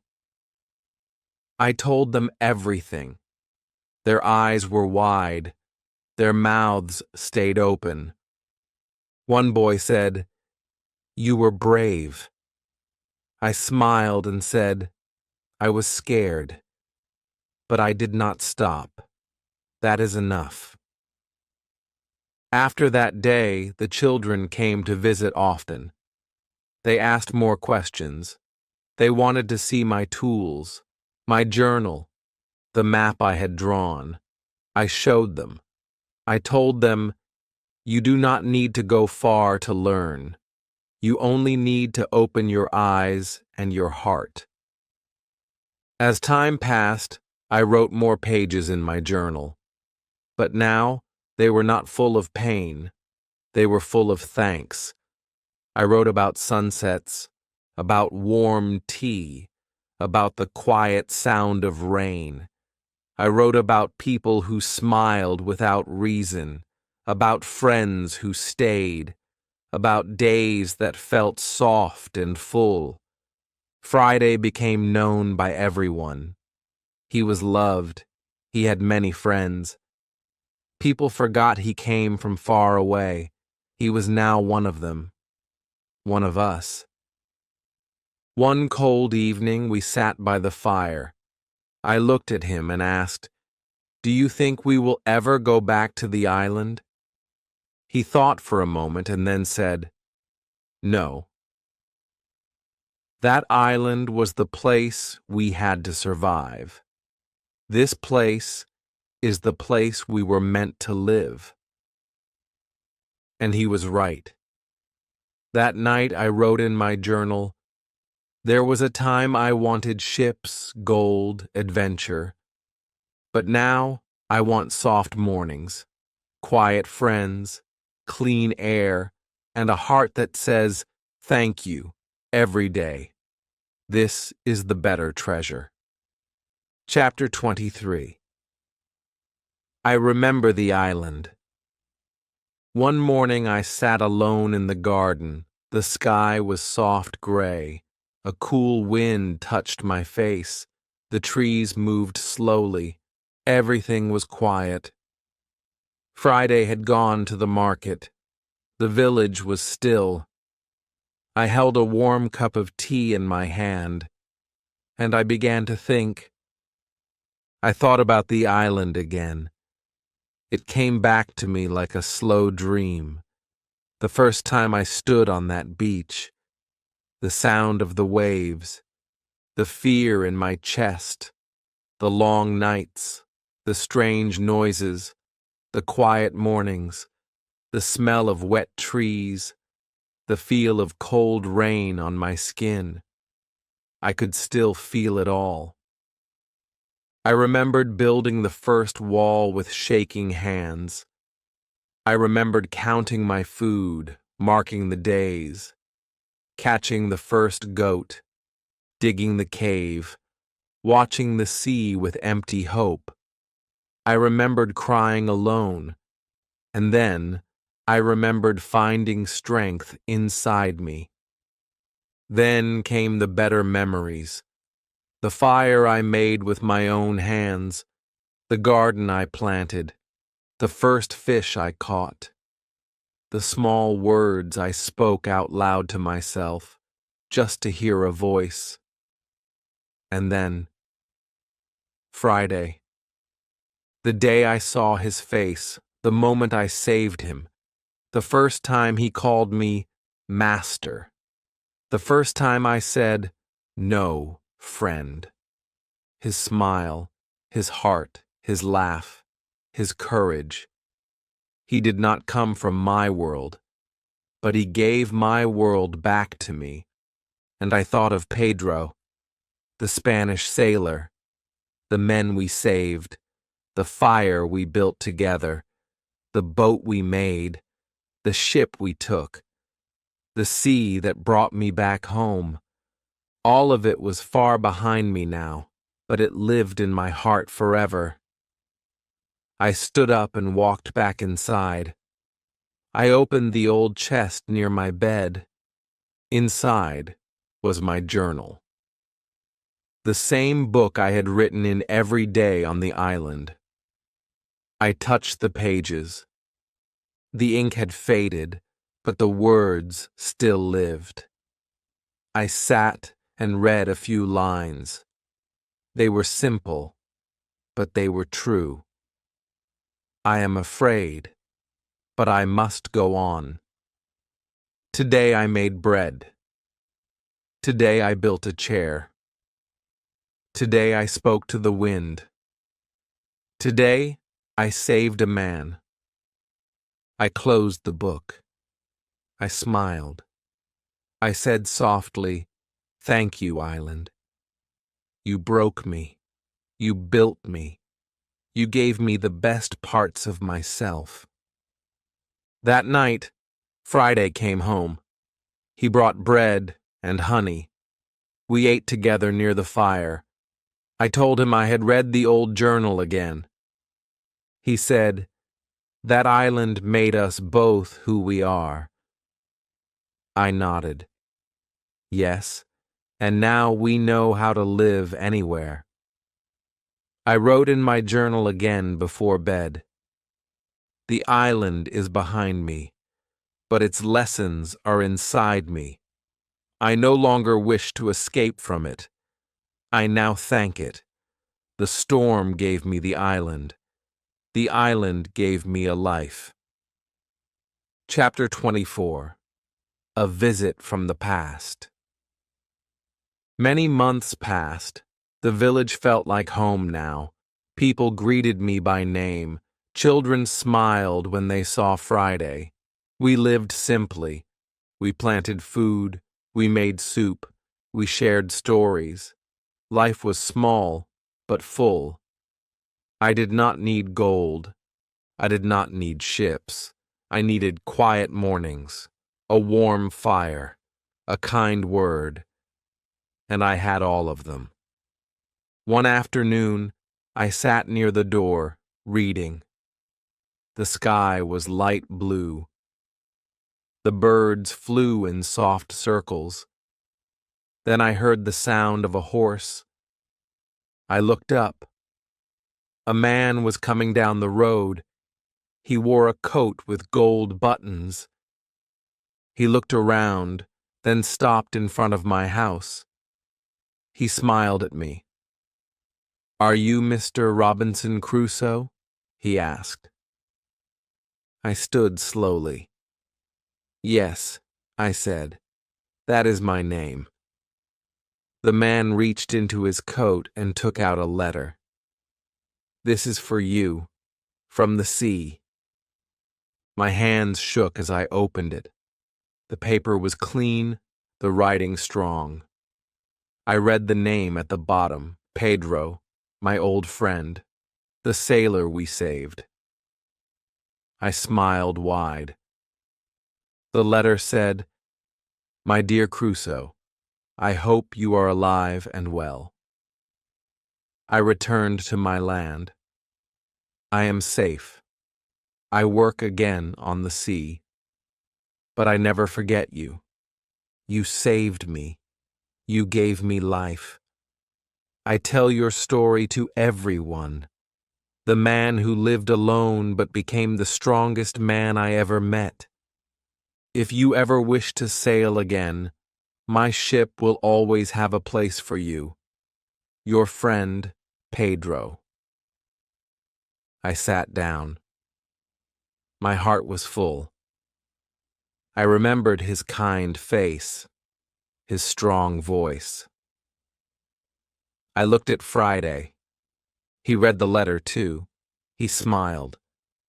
"You helped many," he said. I nodded. And now they remember.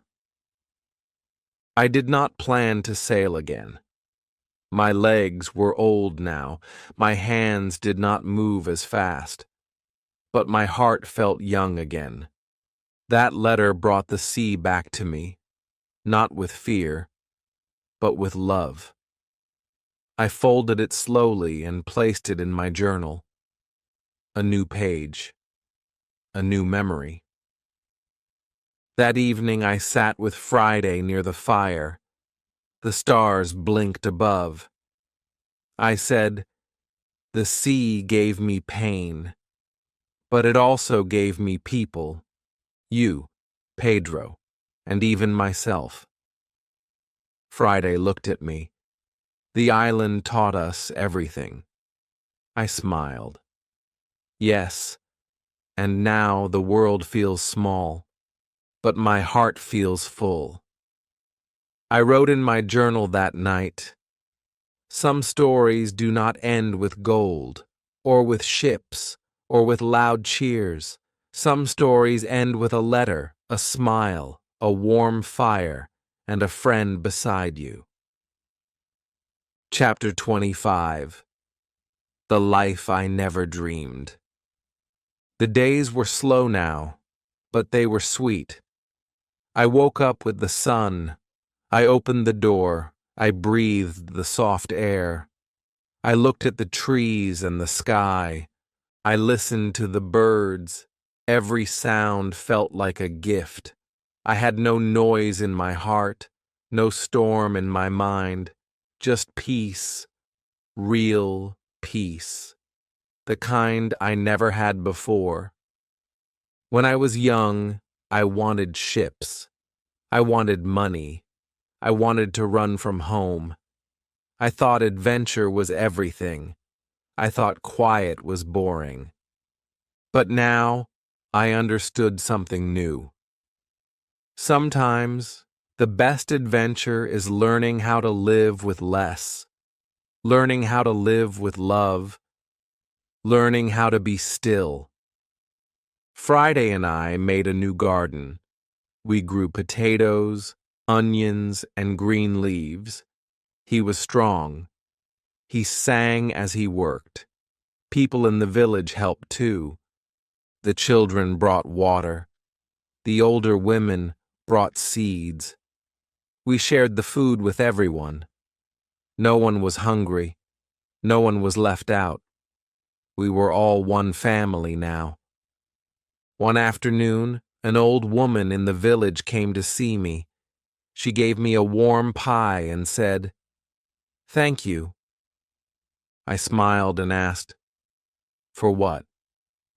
She said, "For the stories. The children listen to you. They learn. You make them brave." I felt a tear in my eye. I had never tried to be special. I just told the truth. But maybe that was enough. Sometimes I still walked alone. I went to the river. I sat on a rock and looked at the water. I saw my own face. Older now, but peaceful. I said to myself, this is the life I never dreamed. But it is better than all my dreams. I remembered the island, the first days, the fear, the silence, the cold nights, the sound of waves with no voices. I remembered my footprints in the sand, my fire, my first bread, my goats, my journal. I remembered how I changed, day by day. Pain taught me, silence taught me, and that island saved my soul. That night I wrote again in my book, the same book I had used all those years ago, the same old pages. My writing was slower now, but my heart was full. I do not need to go far anymore. I do not need the sea. I do not need ships. I need only this: a warm bed, a good friend, a kind word, and a thankful heart. This is enough. Friday read my words. He nodded. Yes, he said. Very good words. I laughed softly. You have good words now, too. He smiled. I learn from you. I said, and I learn from you. We sat by the fire in silence, but it was not empty. It was full. Full of years, full of memories, full of quiet joy. Chapter 26. I teach. I learn. Life in the village moved slowly, like a quiet river. Nothing rushed, nothing shouted. Every day felt soft, like morning light. I no longer counted the days. I no longer watched the sky for ships. I just lived. I just breathed. And that was enough. People came to visit me often now. They sat in my garden. They asked questions. What was the island like? Were you afraid? How did you survive? I answered kindly. I spoke in short words. I wanted them to understand not just the story, but the lesson. That fear does not win when we stay calm. That we do not need much to live. That silence can teach if we listen. The children loved Friday. They followed him in the fields. They helped him plant seeds. He showed them how to fish, how to climb trees, how to walk quietly in the forest. He told them about the stars. He told them how to find water in dry land. They listened to him more than they listened to anyone.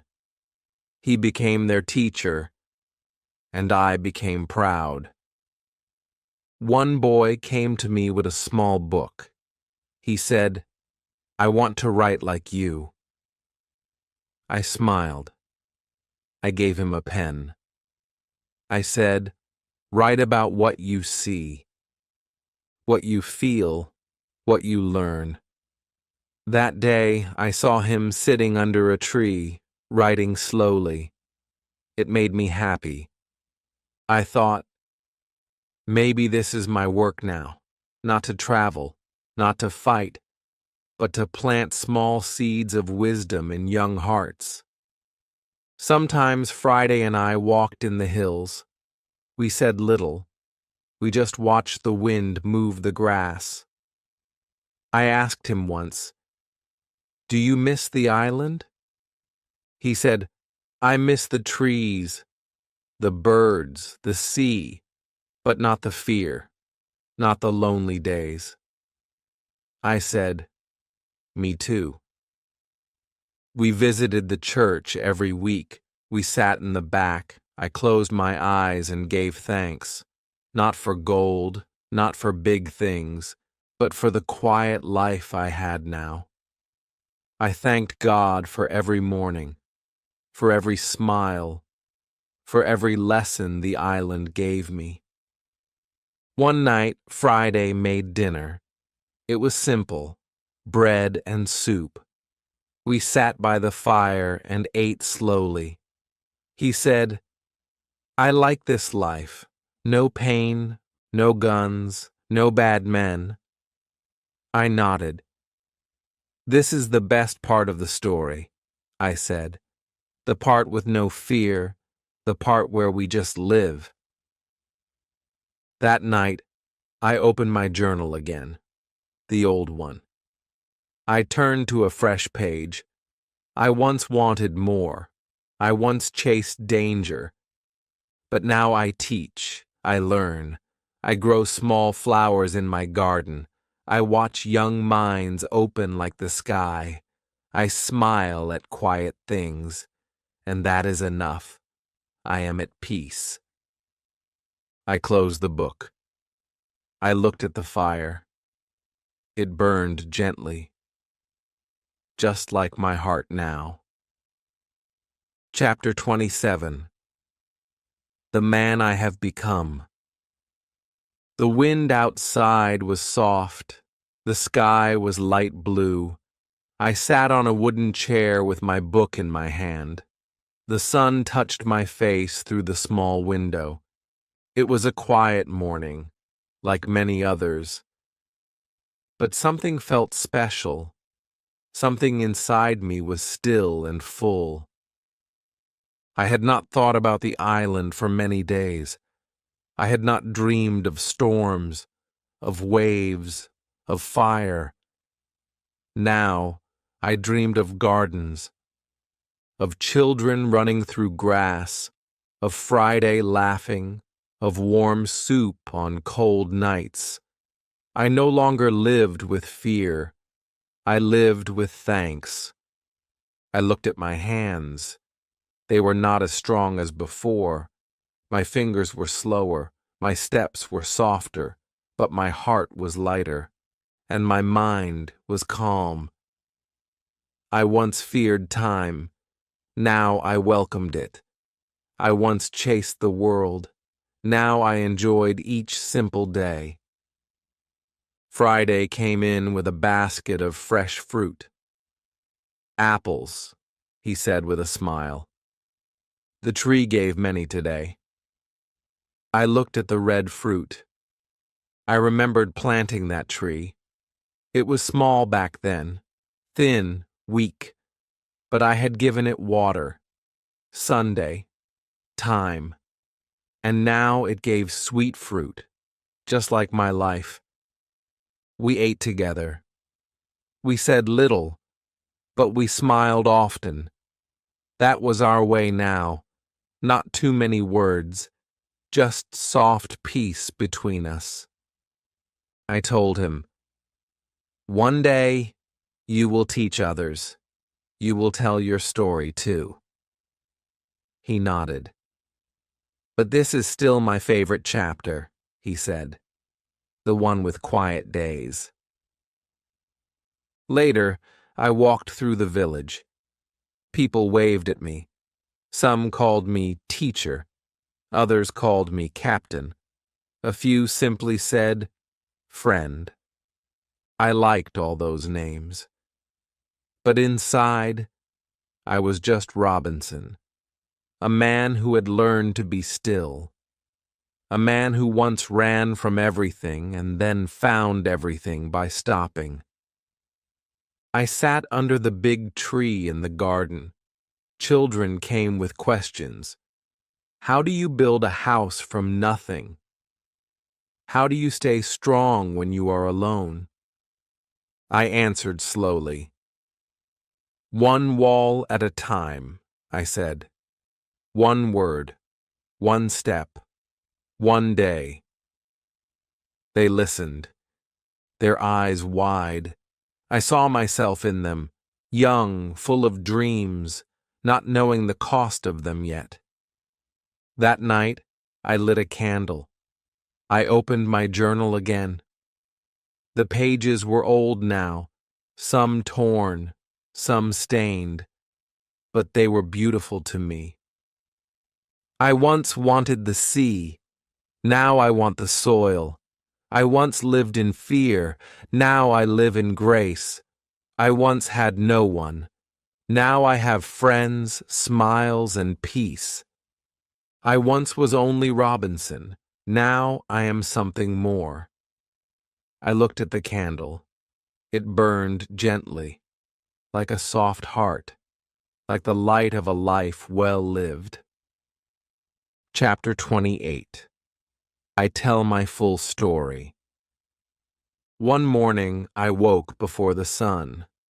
The house was quiet. Even the birds were still sleeping. I sat by the window and watched the sky turn from black to soft gold. The world was waking up again. A new day, just like many before it. But this one felt different. My heart was full. My mind was clear. I knew what I needed to do. I took my old journal and placed it on the table. I opened it from the first page. I touched the lines with my fingers. Then I turned to a new page, a fresh one, and I began to write my story from the very start. I wrote about York, my home. I wrote about my father, who warned me not to go to sea. I wrote about how I did not listen. I was young. I wanted more. I left without a goodbye. That was my first mistake. Then I wrote about the storm, the ship, the sea, the island, the fear, the silence. I wrote every detail, the cave, the goats, the bread I made with shaking hands, the nights I cried with no one near, the days I shouted just to hear a voice.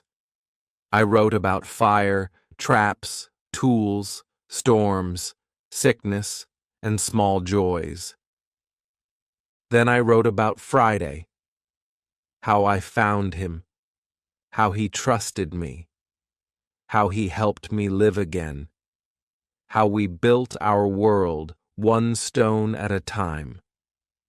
I wrote about Pedro, about saving lives, about finding strength in fear, about leaving the island, about coming home to a world that had moved on, but still I found a place. I wrote about the quiet village, about the kind people, about the garden, the children, the birds. I wrote about teaching, about learning, about becoming someone I never thought I could be, a man of peace. It took many days. Every morning I wrote. Every evening I rested. Friday brought me tea. He watched me from the door. He said, "Your story is big." I smiled. "Yes," I said, "but the ending is quiet, and that is the best part." When I finished, I closed the book. I held it in my hands. It was not just paper now.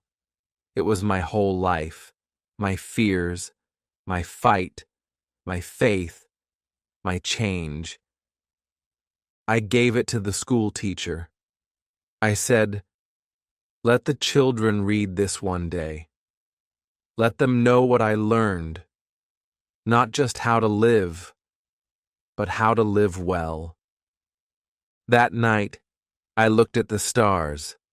I whispered, "Thank you." Not to one thing, but to everything.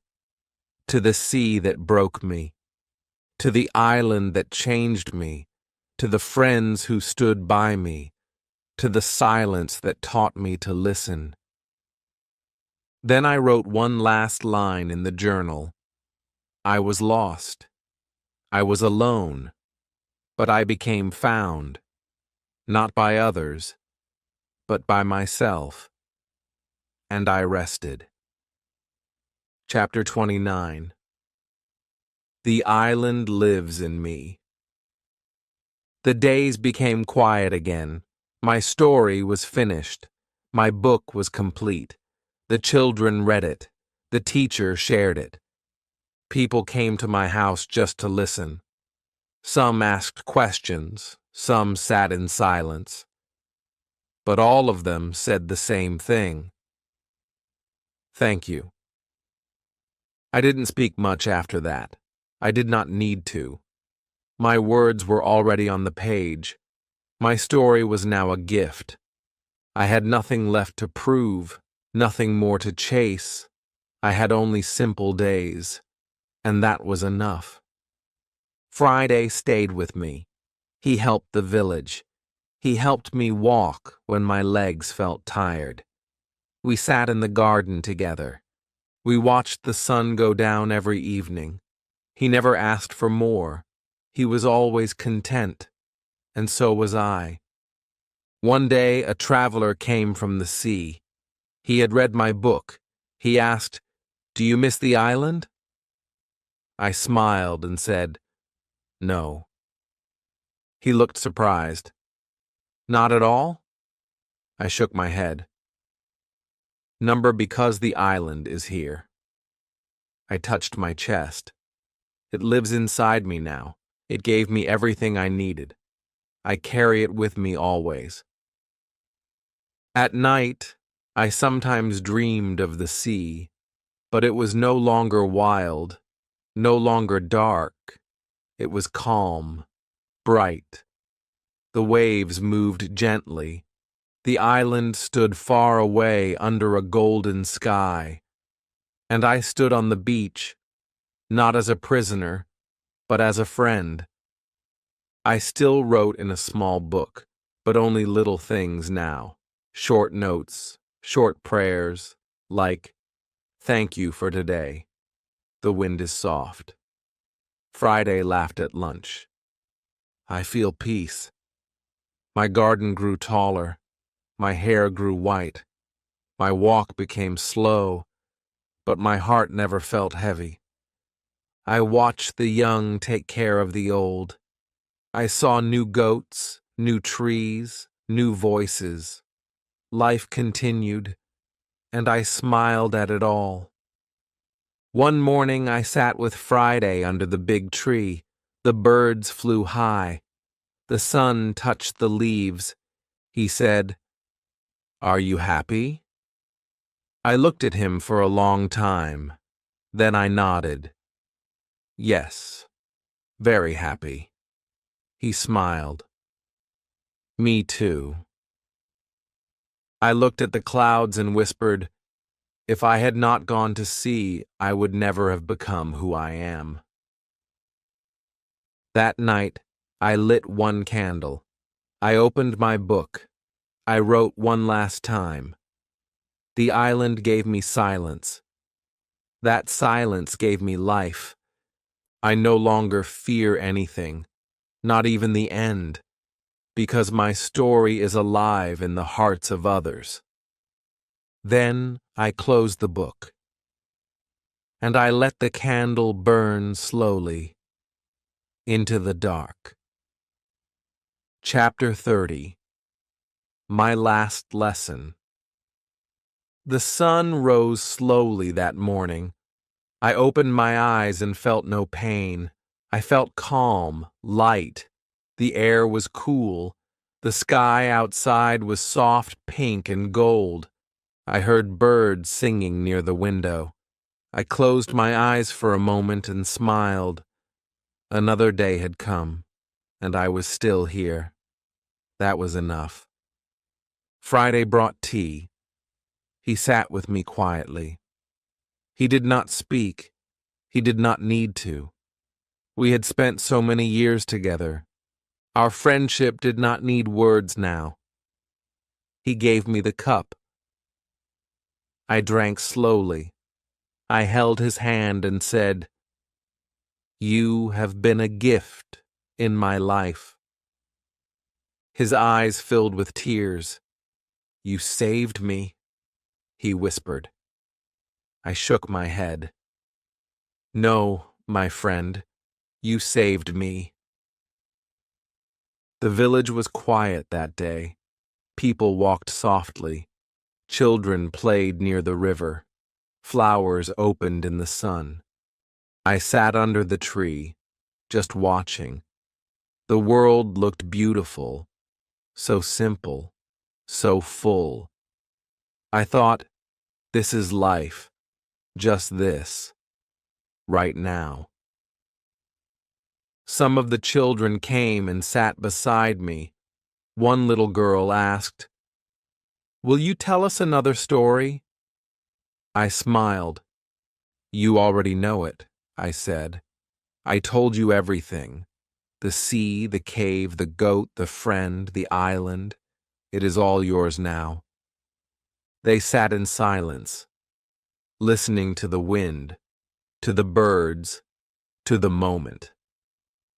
Later that night, I sat at my desk. I opened my book one last time. I held the pen slowly. My hands were older now, but my heart still wanted to speak. I wrote, "If you read these pages, know this. You do not need much to live. You do not need gold to be rich. You do not need many voices to be full. You need courage. You need patience. And you need a kind heart." I closed the book and held it close. Then I looked at Friday and said, "Take care of them. Teach them what matters." He nodded. "I promise." I looked at the stars. I breathed deeply, and for the first time in many years, I felt light as air. not empty, but free. I whispered, I went to the sea and found my soul. I went to silence and found my voice. I went to fear and found love. That is the greatest adventure. And then I rested. Chapter 31. The story lives on. The house was still. The morning came slowly. The fire burned low. The candle near the window had gone out. The book sat on the table, closed, quiet, but it was not forgotten. Friday sat beside me. His eyes were full, but his face was calm. He held my hand for a long time. He did not cry loudly. He just stayed, like a true friend, like a son. He whispered, "Thank you," again and again. The village people came, one by one. Some brought flowers, some brought bread, some just stood with their hands on their hearts. They didn't speak much. They didn't need to. They knew who I was. Not just a man from the sea, not just the one who lived alone, but the man who came back, the man who listened, the man who gave. They buried me under the big tree in the garden, the same place where I used to sit, where I once said, "This is the best chapter." Birds flew over the sky. The wind moved through the leaves. It felt like a goodbye, but also a song. Friday placed my journal on a wooden shelf inside the school. He opened it sometimes and read to the children. He read it slowly, with love. "Once I was alone on an island," he would say. "I was afraid, but someone saved me. And then he showed me how to live, not with fear, not with gold, but with peace." The children listened. They drew pictures of the sea, of the cave, of the goats, of the fire. They knew the story, but more than that, they felt it. They said, "We want to be strong like him." And Friday would smile. "Then be kind and be thankful." That is how he was strong. Years passed. The tree grew taller. The garden became wide. The birds kept singing. The journal stayed safe. The story stayed alive. No ships came. No storms returned. Just simple days. And the sound of young voices reading words written long ago. The man was gone, but the story stayed. My name is Robinson Crusoe. I was lost and I was found. I lived, I learned, I loved, and that is the only treasure I needed.